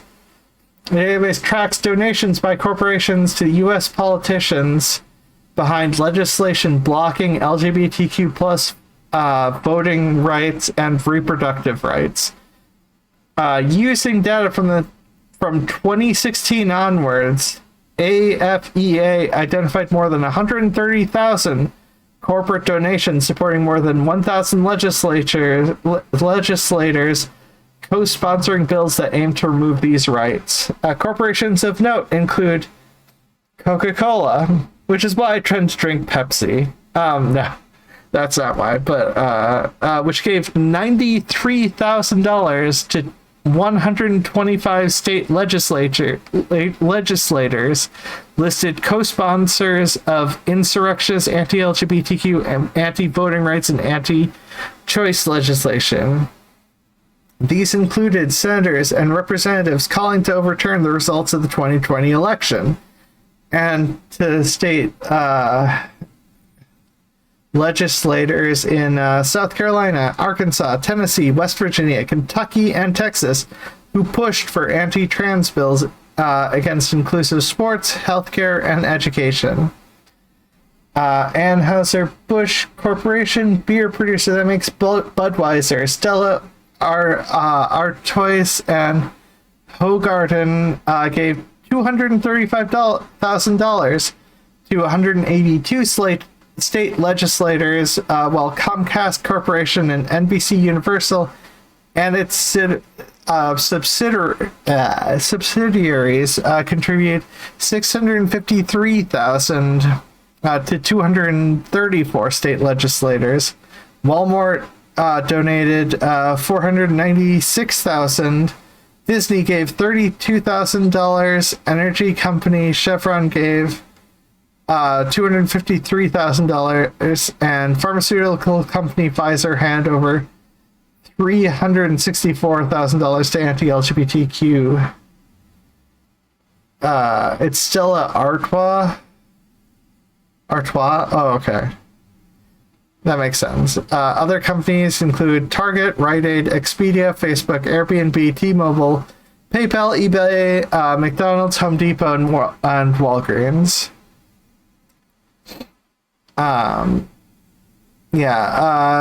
Walt 32,000 is pretty low for Walt Disney, so that could be a lot worse than it was, and maybe them getting called out made them decrease the number of those things. But that being said, NBC Universal might be part of Disney. So, while not Disney directly, Disney, whatever. Figure it out.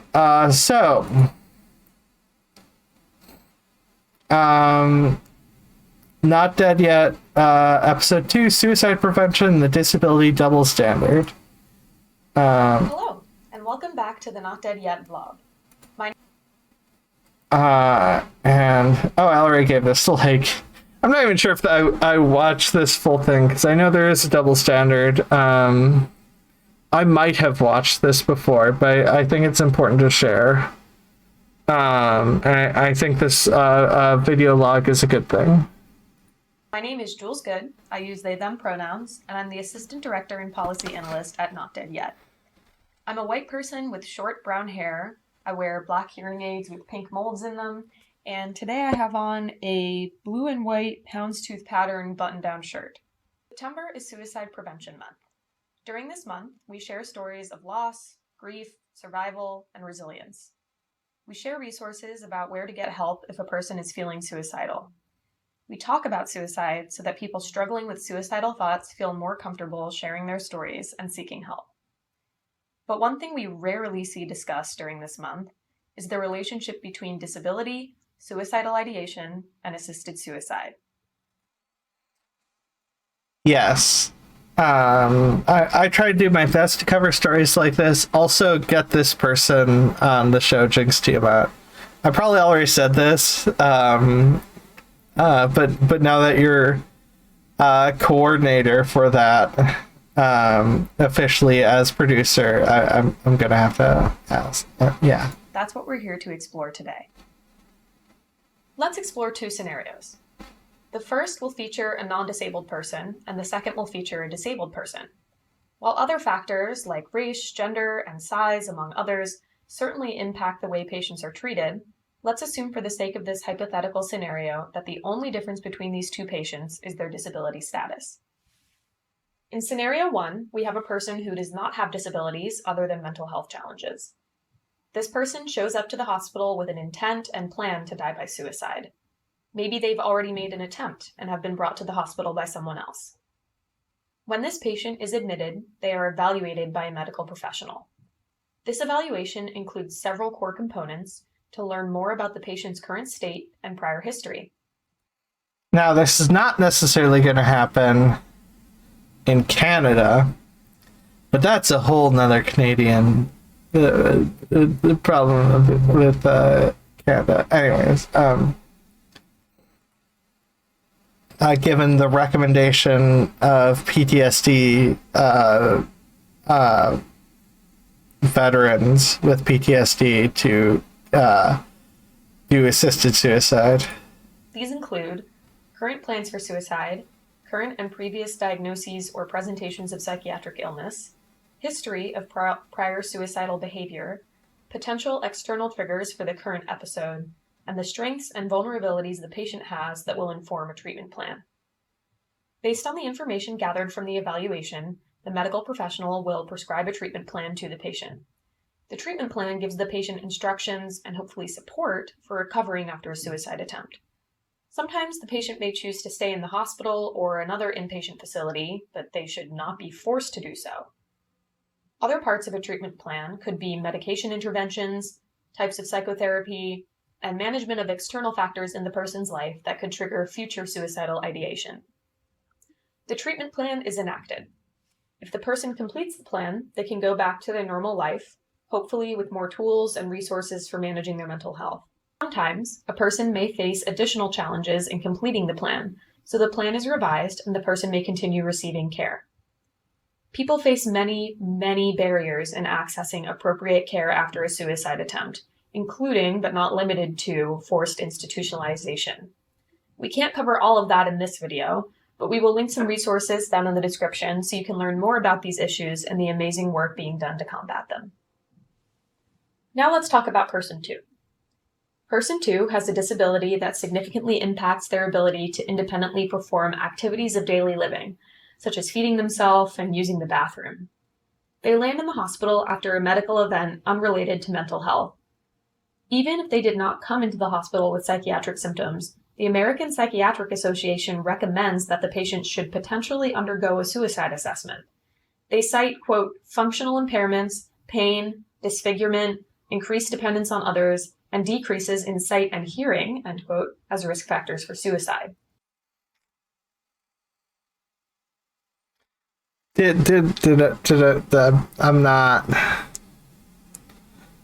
not a fan of that. And also, I did watch this video. I remember it. I watched it when it came out, but yeah, not a fan of that being like all of the disabled people are potentially wanting suicide. Now, this is not a wholly unfounded assumption. A 2018 survey of more than 430,000 US adults found that respondents with disabilities were over 3 times more likely to experience, quote, frequent mental distress than respondents without disabilities. The problem with these studies is that they draw a surface-level correlation between having a disability and being suicidal, when in reality, the barriers disabled people face as a result of living in an ableist society often cause more emotional distress than the disability itself. It is understandable that hospitals would see this data and want to perform a suicide assessment on disabled patients as a preventative measure, since we are much more likely to struggle with, quote, mental distress. But there's a big difference between using data trends to inform care decisions and reinforcing the assumption that disabled people must want to die because our lives are so tragic and difficult, an assumption rooted in ableism. Also, subscribe to this channel if you don't already. It's Not Dead Yet USA.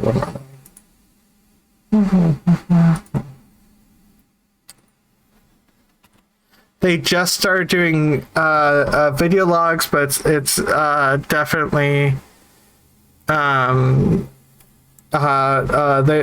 there's been continual blogs from these people, and this is a well-known disability activism group. It's just much like Judy Human, who has a famous speech with regards to getting rid of not getting rid of enacting the ADA, and only has 100 subscribers on YouTube, which would be like if MLK Jr. wasn't assassinated and had a couple hundred subscribers on YouTube. It's just baffling to me the level of engagement. It might be more than a few hundred, but not. Darn it! Now I have to look it up. I forgot. Judy Human does have a YouTube channel. 2.1k subscribers. Person who started the ADA, 2.1k subscribers. And like I said, that would still be ridiculous if MLK Jr. had only a couple K subscribers. It's... yeah. For example, osteoarthritis, a joint disorder, is more common in women than in men. But if a woman showed up to the hospital with 0 symptoms of osteoarthritis, it would make no sense for doctors to start testing for it rather than managing the issue at hand. It takes time and attention away from the care the patient actually needs in that moment. The same can be said about assuming suicidality in disabled persons. But what about when a disabled person actually does want to die by suicide? Since we have all this data showing that disabled people are more likely to struggle with mental distress, we should have excellent care measures in place for disabled people who present as suicidal. But in reality, a disabled person's desires to end their life may be validated or even encouraged by medical professionals in places where assisted suicide is legal, especially if they have a serious or advanced chronic condition. In short, assisted suicide is death by lethal drugs requested by a person and prescribed by a medical professional. A person can die by assisted suicide if they feel that the physical pain and/or the emotional struggles of living with a serious illness or disability are too much to live through. If the doctor agrees, the doctor can write a prescription for a medication that will kill the person quickly.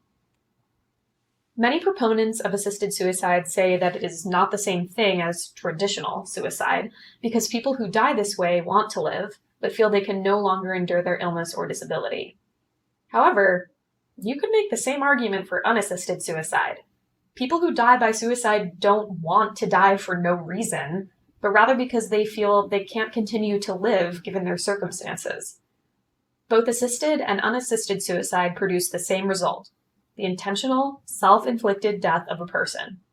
The actual and far more dangerous distinction between assisted and unassisted suicide is that the former is deemed a rational response to illness or disability, while the latter is usually seen for the tragedy it is. Therefore, when a disabled patient expresses suicidality, it is seen as rational. Let's examine how this puts disabled people at risk.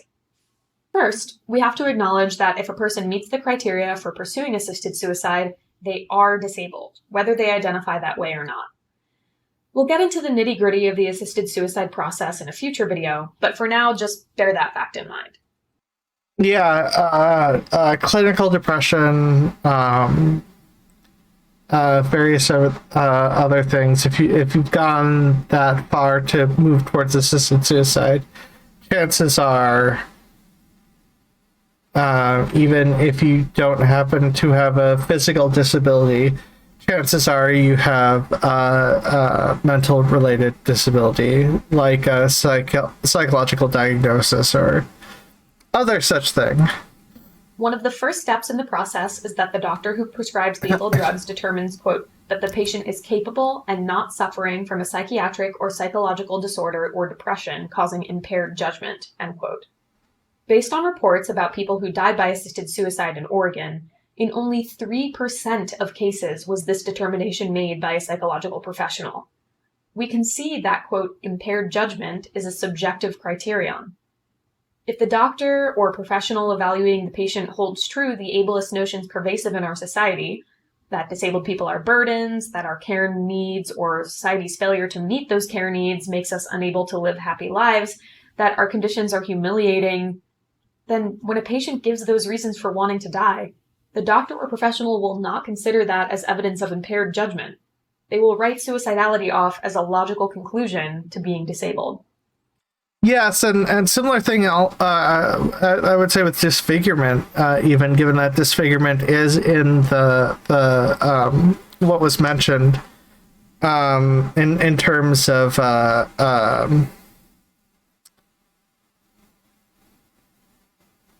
as the previous state mentioned, for always being assessed or assessed for suicidal ideation. If you go to the hospital for medical reason and you're disfigured in any way, then that would also probably seem to be the case, which that goes down an ugly laws road. But anyways. This illustration by Toujours Vivant, or Not Dead Yet Canada. Yeah, so I just want to pause on the illustration because it is good. Suicide prevention program with stairs, assisted suicide, accessible. The only accessible option.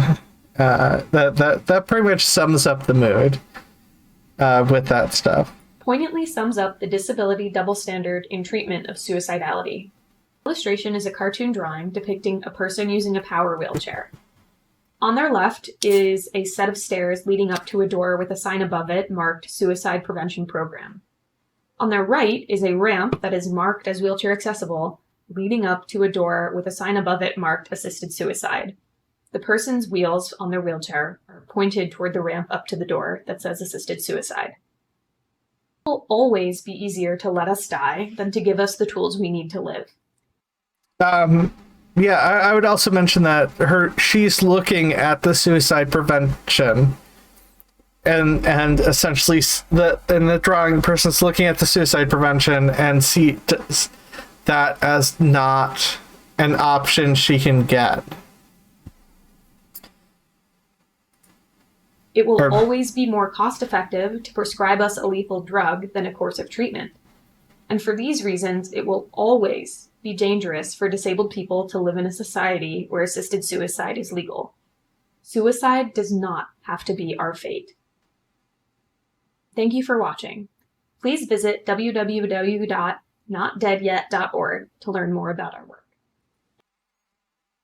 Also,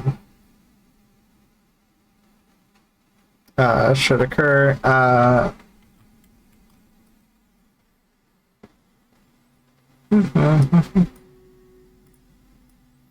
I'll be there in a moment. In uno momento. So this website's good. A lot of the focus is on the awful ableism in society. So, are you ready? I almost wanted to go into John Cena thing there. Yeah, so these two need the most speed because the enemy units are the closest to that. The enemy units here might go down and focus on the tank, so we might be good. So, preparing for the battle. Oh, also, thank you, Melindre. Thank you, Bruce. Bruce93. Thank you, Bogneer. Thank you for Melindre for the number of units, because that was an amazing number. And yeah, battle.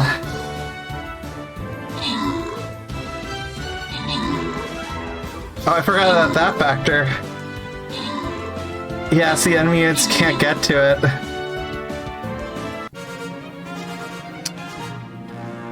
Thank you, Melindre, for all the assists, and like I said, all the units.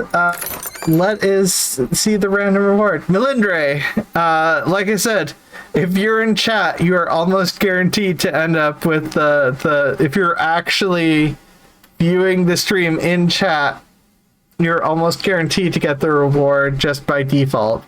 Congratulations for the reward, though.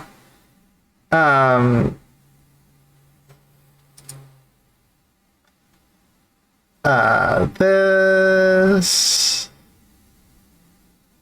to this to this to this, yeah.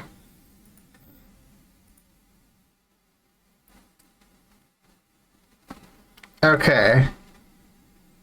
I'm gonna get my healer out.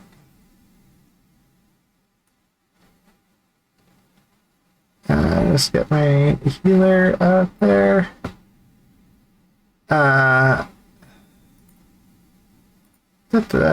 Do not place. Do not place anywhere here or here. I'm just realizing I'm not in the best spot. Back here, probably not good. Make sure it was that melee, range. They're probably going to be able to take the tank, so I need to make sure there is a melee unit, a couple of melee units, and a couple of ranged units, if I have you all up here, I think that's going to guarantee, if I have these 4 units up here, I think that's going to be able to guarantee I can haste everyone there. I regret some of my battle planning, but yeah. Okay, so Republican states sue Biden over Education Department and Education Department over student debt relief. So several Republican states are taking legal action in response to Biden's recent announcement of student loan debt, because education is important for making good decisions. As reported in August, Biden announced that $10,000 in outstanding federal student loans, plus another $10,000 for those who qualified for Pell Grants, would be forgiven for those who make less than $120K annually, or $125K annually.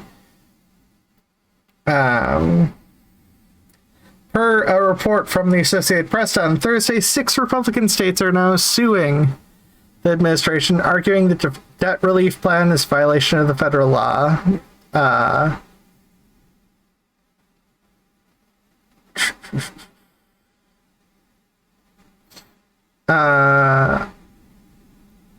Yeah, it's not a lot to say there.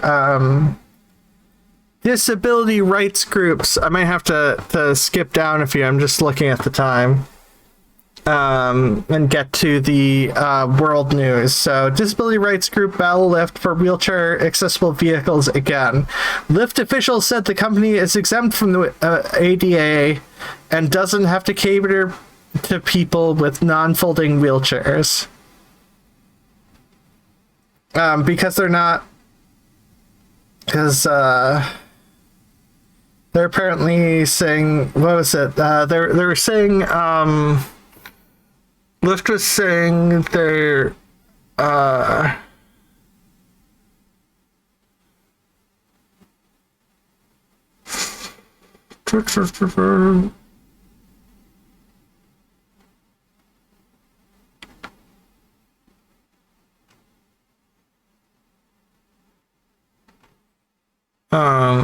thought there was a statement they made that said that they don't count as a transportation company or something.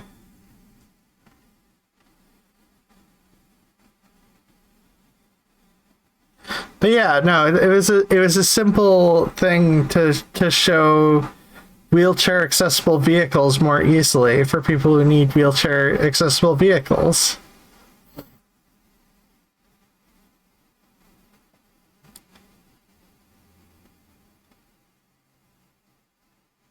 When people call Lyft, they're not calling for tech. Oh, they're saying they're a tech company. That was it.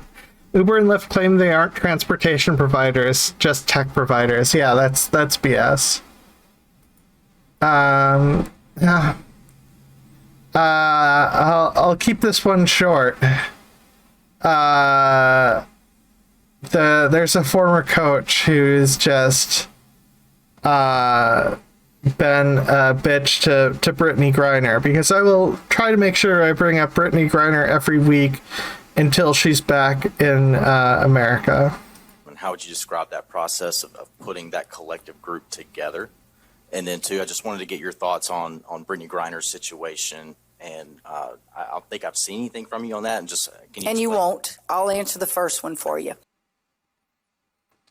It's like the bitchiest thing to say. For a college coach. So this is important. I'll try to unfortunately only be able to go in a little bit into this. But misogynoir in sports. So black women athletes are devalued. This world of anti-blackness where the contributions of black people that people have their values erased, so they're undervalued. This is doubly so for black women across the globe, and it is quite apparent the way black women athletes are treated. Their achievements cannot be celebrated without a hypercriticism of their athletic flaws, or without an extensive critique of their looks or alleged lack of femininity. The imprisonment of Brittany Griner is an estimate, or an example, recent example. She's 6'9". She's queer, and her blackness already stood against her in an anti-black, anti-queer, and misogynistic world. As an all-time great in the WNBA, she earned just $250K a year, so she had to travel to Russia, where racism and homophobia are abound, to play in local basketball team for an additional $1.5 million. This isn't just the problem of one uniquely gifted black athlete. A lot of people, this happens to. I apologize. I'm not going to get into too much detail with this, just due to the the amount of time left. I'm still doing this one. This will be a short story. White friend training spray stops white people's racist remarks in viral comedy skit. I'm just gonna have to play this because this is amazing. And not to be too submissive, but I wouldn't mind being sprayed if I say BS or awful stuff. And then this black guy walks in. Why did you do that? Whenever my new roommate does something borderline racist, Remember that part in Django where Don Cheadle's upside down? I spray him. Was it Wesley Snipes? Oh yeah, it's Jim. That one's on me. It's a program we worked out. It's like our own homeschooling. Do black people use sunscreen? Some of them do. Hell yeah, brother. Okay, that's fair. I'm not getting a Cash App account. Just where you from, man?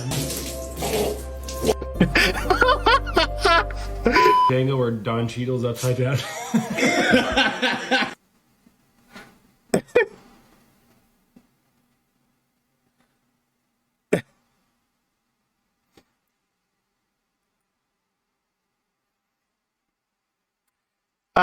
You know what? I suddenly feel the need to add that option so that anyone in chat has the option of spraying me if I say something awful.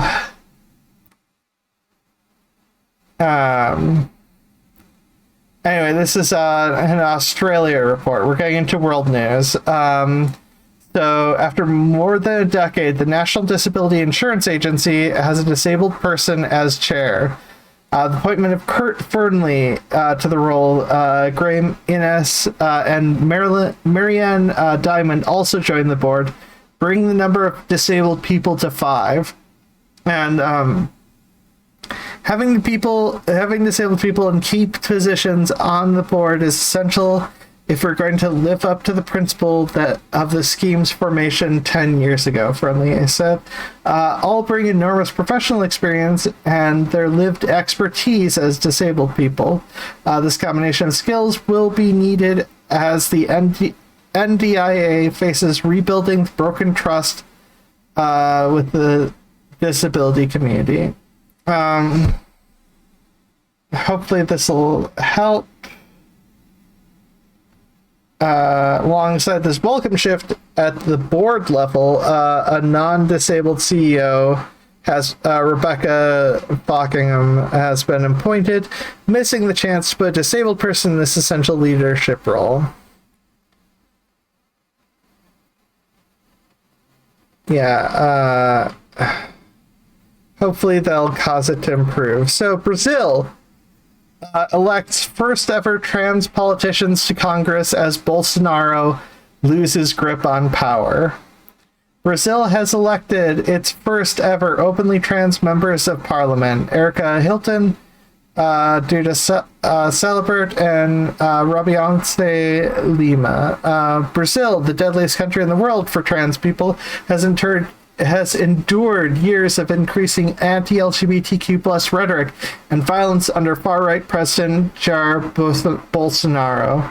On Sunday, citizens cast their votes in the presidential and congressional elections. Erica Hilton, a black trans woman, became the first ever trans councillor elected to the municipal chair of Sao Paulo in 2020, receiving the most votes for any councillor in the entire country.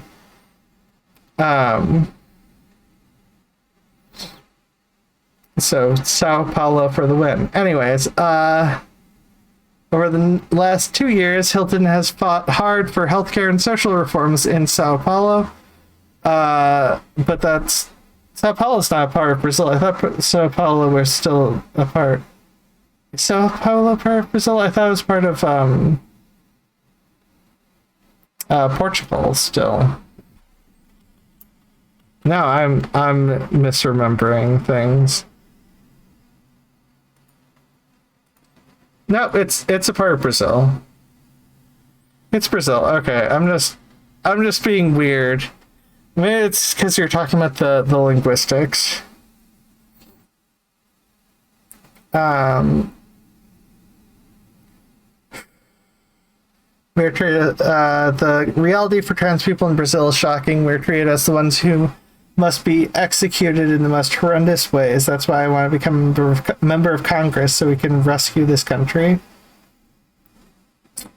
After Sunday's presidential election, Bolsonaro now faces a runoff against former president Luiz Inácio Lula da Silva, who fell just short of an outright victory. Of the country's incumbent president, Hilton said Bolsonaro is a fascist. Bolsonaro despises humanity. He is someone who legitimizes violence, that facilitates the circulation of guns, someone who opposes the rights of indigenous people, someone who disregards women, who hated LGBTQ plus people. Lula is the one who will confront fascism, the deaths, the poverty, the misery that Brazil is going through. As long as I'm alive, I will fight like a lioness to protect what I believe in and avenge the voices of my people. So, the government has banned the Popular Front of India and its affiliates for 5 years for alleged links to terrorism. So, I know this probably isn't a shock, but India, especially given India's reasoning for splitting with Pakistan. Sorry, my brain is just really... my brain's gone full American with geography. I'm like, it's Pakistan, right? I'm not losing it and mentioning the wrong country. Anyways, there's been a lot of trying to make India into a Hindu state and trying to get rid of any Muslim influence. Yeah, so the Indian government this week declared the Popular Front of India an unlawful association, banning the Muslim group and its associates for 5 years. The decision under the Unlawful Activities Prevention Act on Wednesday came after security agencies last week conducted countrywide raids and arrests of dozens of people linked to PFI in multiple states. The Home Ministry said in a statement on Wednesday that the PFI and its affiliates have been found to be involved in serious offenses, including terrorism and its financing, targeted gruesome killings, disregarding the constitutional setup. PJI has denied the charges, saying it's the victim of a witch hunt by Prime Minister Narendra Modi's government. PFI was established in 2007, merger of 3 influential Muslim groups, the National Democratic Front in Kerala, the Karnataka Forum for Dignity in Karnataka, and the Manatha Neethi Pasarai in Tamil Nadu. 2 years later, it announced that its political wing, the Social Democratic Party of India, would run in elections. The PFI had said it aims to empower Muslims and other minorities in India, and the SDPI has been contesting municipal polls in the southern states of Kerala and Karnataka. Active on Muslim issues, empowerment relevant to Kerala society. So the main accusation meted out against the group involved the quote-unquote funding of terrorism and terrorist activities, organizing training camps for providing armed training, and radicalizing people to join banned organizations. India's National Investigation Agency said in a September 22nd statement that quote-unquote, a large number of criminal cases have been registered by different states over the last few years against the PFI and its leaders and members for their involvement in any violent acts. Right-wing Hindu groups, including Modi's governing Bharatiya Janata Party, the BJP, have accused the group of violent acts on its members in Kerala and Karnataka. In 2010, the PFI came under fire after its members were allegedly involved in the chopping of the hand of a college professor for alleged blasphemy. In 2015, 13 people linked to the group were connected to, or were convicted of the crime.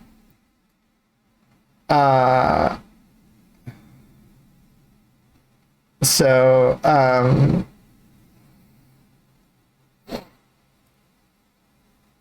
PFI has been accused of funding protests against the controversial Citizen Amendment Act and causing violence. In 2020, Muslims across India took to the streets in protesting the CAA, legislation that fast-tracked Indian citizenship for non-Muslim minorities from neighboring countries, but excluded Muslims. Some of the PFI members who were at the forefront of the protests have also been arrested.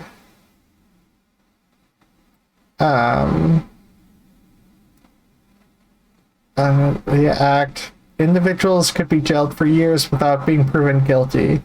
The law has stringent bail provisions.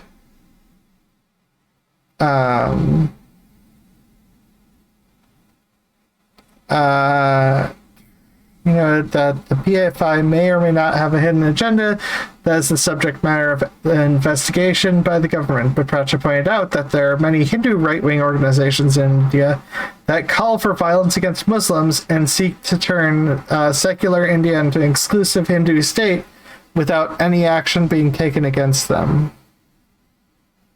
The government doesn't think that these kinds of activities warrant sufficient banning of the bodies, so unless PFI has done more than this, then only the government will be justified in banning them. The threshold of the government, admittedly, is that the activities of Hindu right-wing groups do not warrant UAPA.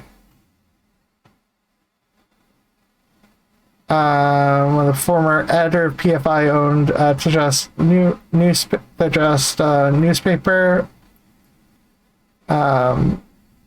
So the PFI did make some mistakes. Some PFI people are involved in the hand chopping of a college professor in Kerala.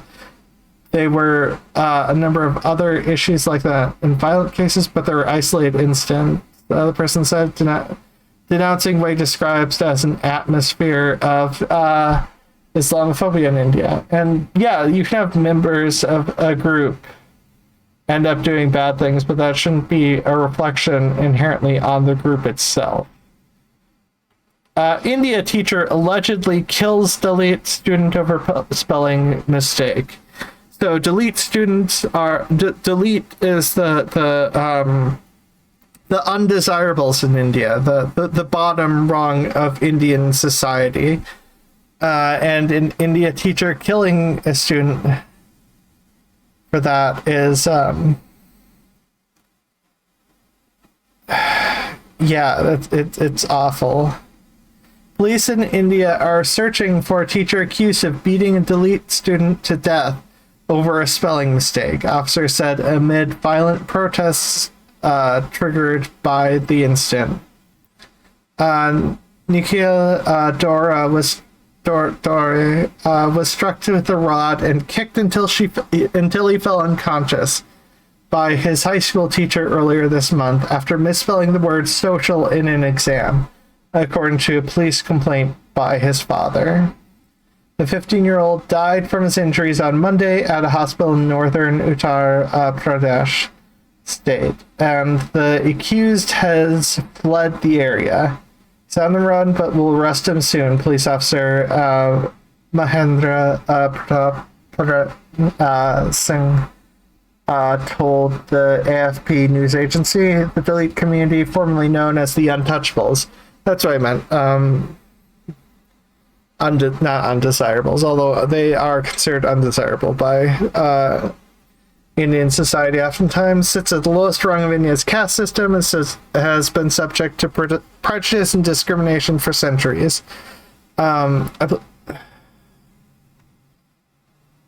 Yeah, it's bad. Thousands of Italians marched to protect abortion rights after Giorgia Meloni's win. Nationwide protests organized by Italian feminist movement Nonna Di Mano saw thousands of people march through the streets of Milan, Rome, and other cities on Wednesday for the continued availability of free and safe abortions. The action coincided with the International Safe Abortion Day, an annual day to support the rights of a safe abortion. More than 1,000 people that looks like a lot more than 1,000. Anyways, more than 1,000 people marched through Rome's... that's a 5,000 person march, it appears there. Anyways, marched through Rome's Esquilino neighborhood. They're holding up signs reading, "My body, my choice, and safe for all." With similar number of people protesting in Milan's central station. This is what? I don't know which place the picture is from. Giorgia Meloni's Fratelli d'Italia was announced to have won Italy's general election on Sunday, the 25th of September, and will lead the most right-wing government in Rome since World War II, especially given that Giorgia has praised Mussolini. Her party campaigned on nationalist anti-immigration agenda with messages about protections of quote-unquote traditional families, opposing adoptions by same-sex couples. Its slogan is God, Homeland, Family. That is the most... Yeah, that's not good.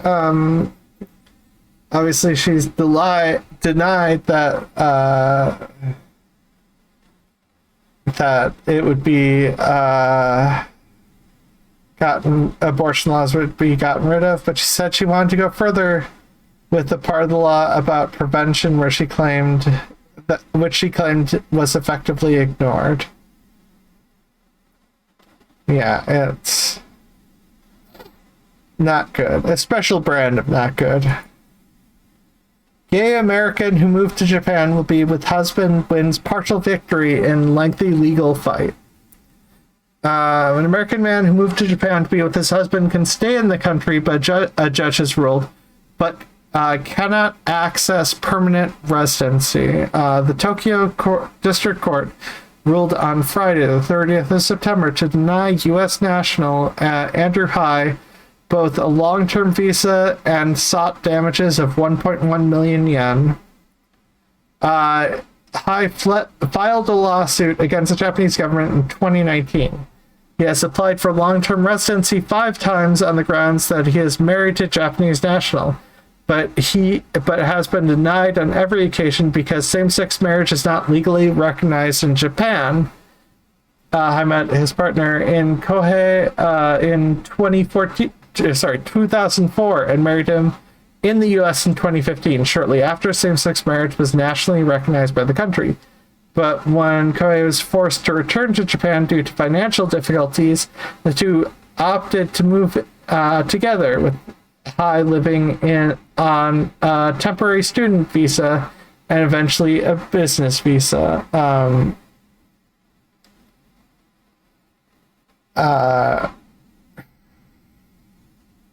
Despite denying his long-term residency, presiding judge Yoshitaka Ishihara decided Hai was eligible for a designated activity status, which is often granted to foreign same-sex married couples, so that the couple could lead a stable life in Japan.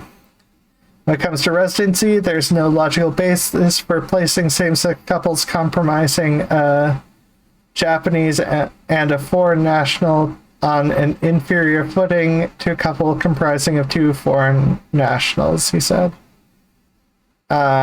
It's against Article 14 of the Constitution, which ensures equality under the law. Designated activities visa granted up to a 5-year stay in Japan and is renewable, but has restrictions on employment opportunities. Comparatively, the long-term visa has no restriction at all.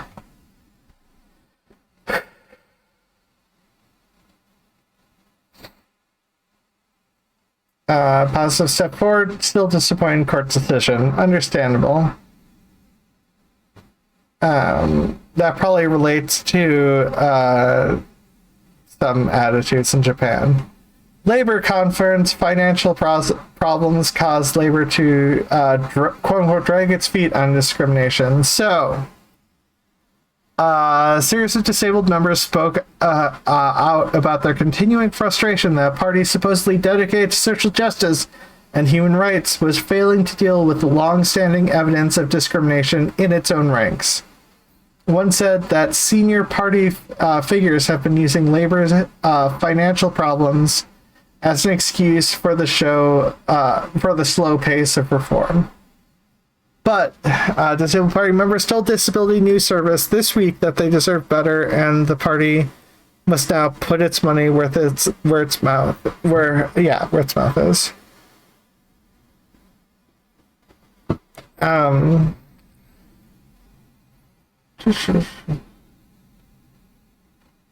I think I'll skip that. Just to.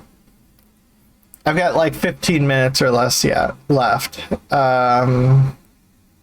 So this an interesting story, but I don't think I'm going to be able to get through the disabled Ukrainian story. Keir Starmer is being a jerk. Keir Starmer mentioned working people 25 times in his 5,400-word speech, but failed to mention disabled people once as he addressed the annual conference. He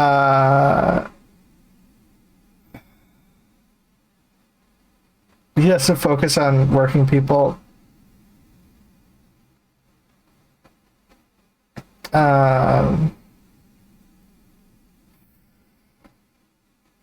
Which, all of this is annoying and bad, but I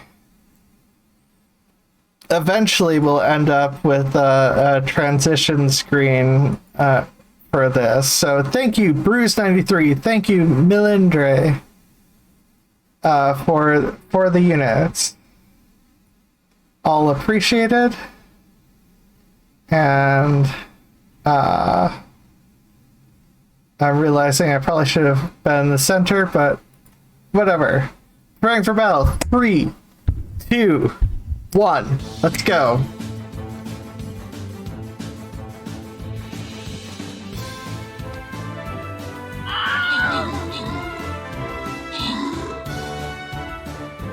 Okay, we got the robots.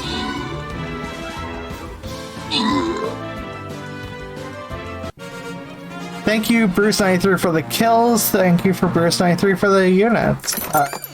Wonderful help. And Melindre gets the reward. Like I said, I'm pretty sure it's biased towards people who show up in chat. which is still relatively fine with. 1, 2, 3, 4, 5, 6, 7, 8. Oh, this is 10. Oh, more. No, I'm going the longer path. I take back my original plans. Longer path. Oh wait, I forgot what my quest said. First, collect daily healer. Yay, gold. Gold is good. Centurions. Kill ranged units. Okay.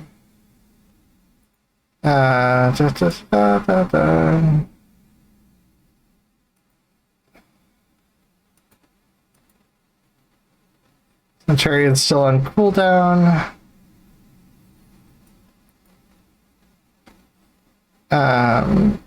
Let's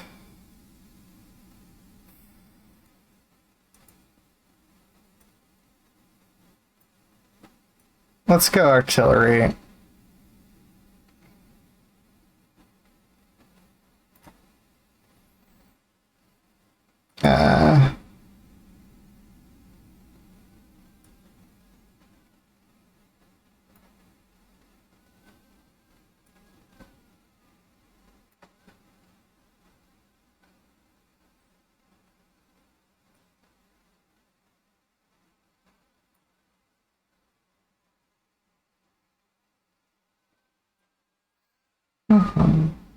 Let's just keep stuff here. What type of unit is this? This is the ranged one, and this is the melee one, right? Yeah. So get a couple melee down here. Get a couple ranged up here. And we should be good with battle plans. So, anyways,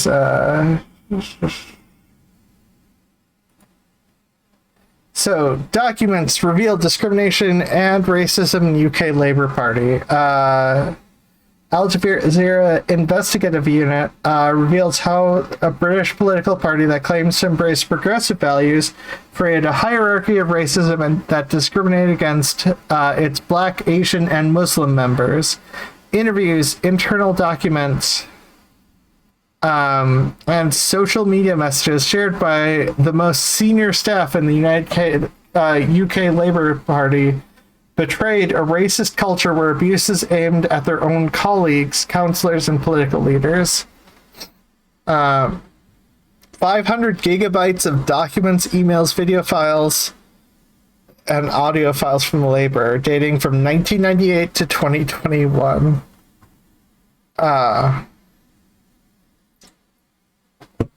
They're like, yeah, it's bad. So the government apparently ignored advice from disability organizations on the Queen's death because the Queen's death was not accessible. And apparently they ignored disabled people. Shock.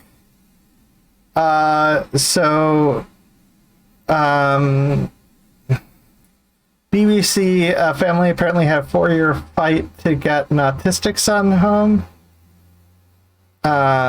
due to delays in finding a suitable resident. Family had asked for temporary NHS help in 2018. Elliot left the hospital in August. Department of Health and Social Care says trying to cut the number of autistic inpatients. Yeah, it's... Well, I don't know much about the Fox Queen funeral. You mean, yeah, thank you. I don't know what I said, but yes. Foxcroft said supported plans not include sanctions. I don't know as much about this, but we're getting the end of the show. So the first deaf British Sign Language users serve as jurors following 2 decades of campaigning. So the first deaf person to complete jury service with a BSL interpreter was Karen, a volunteer at the Disabled People's Organization.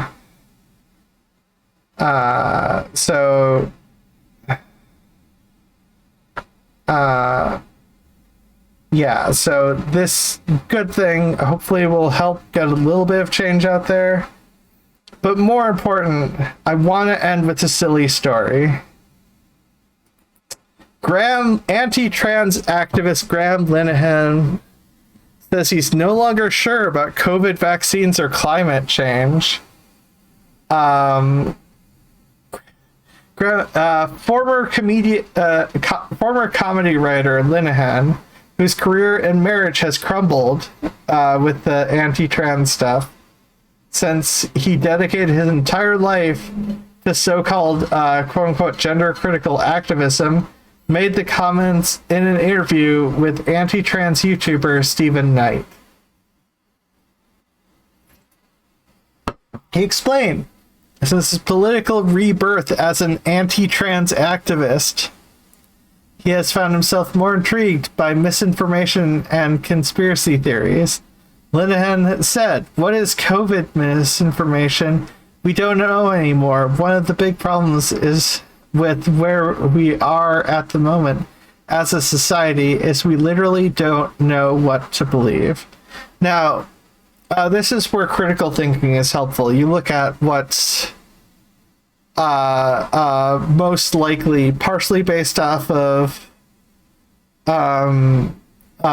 stated motivations and motivations through actions.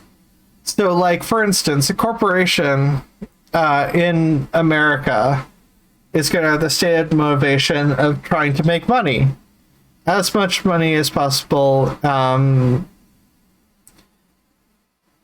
period. That's the stated motivation of every corporation in America, pretty much.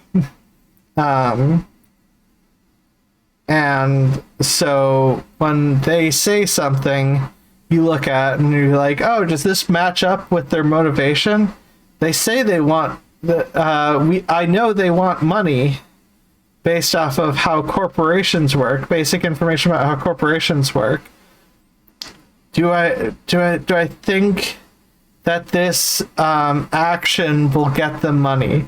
So, like, a lot of corporations during Pride do, like, a little rainbow flag because support of LGBTQ plus people is popular right now.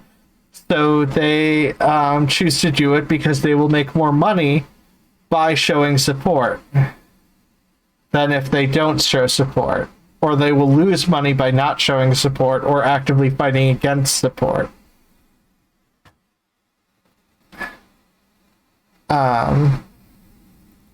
Anyways, Graham Linehan's like, if another massive pandemic happened, good luck to the government trying to get anybody to do anything, because nobody knows whether they were all just conned for a few years, whether the life expectancy is being shortened, as some people like Brett Weinstein have said about some of the vaccines.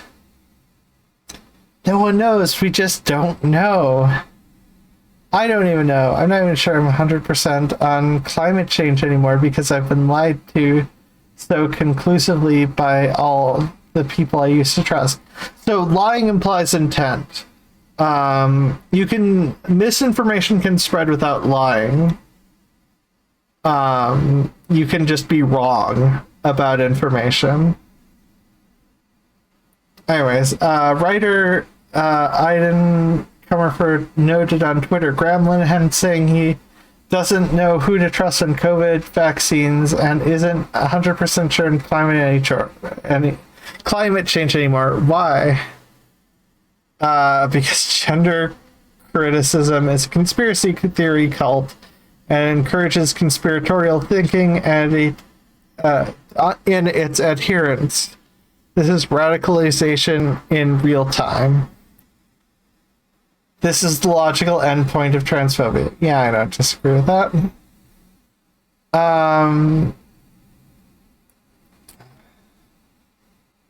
But yeah, so not as happy an end as I thought, but you know what? Still wonderful people. I'm going to play the ending, take a bio, refill my water, and I will be back to play some Lego of Legends. So I'll see you soon. I'll see you again soon. Justice is indivisible. Injustice anywhere is a threat to justice everywhere. Sex and race, because they are easy, visible differences, have been the primary ways of organizing human beings into superior and inferior groups, and into the cheap labor on which this system still depends. No, you all tell me to go and hide my tail between my legs. I have been beaten. I have had my nose broken. I have been thrown in jail. I have lost my job. I have lost my apartment for gay liberation. And you all treat me this way? What the fuck's wrong with you all? We want no more segregation. We will accept no more discussion of segregation. And I would appreciate it if you would stop shaking your head in agreement when I don't think you understand what we are talking about. Freedom is merely privilege extended unless enjoyed by one and all. All we are doing with this bill is allowing two people who love each other to have that love recognised by way of marriage. That is all we are doing. I speak not for myself, but for those without voice can be heard. Those who have fought for their rights. Their right to live in peace. Sometimes, especially in this body, I feel as though if Christ himself walked through these doors and said what he said thousands of years ago, he would be maligned as a radical and rejected from these doors.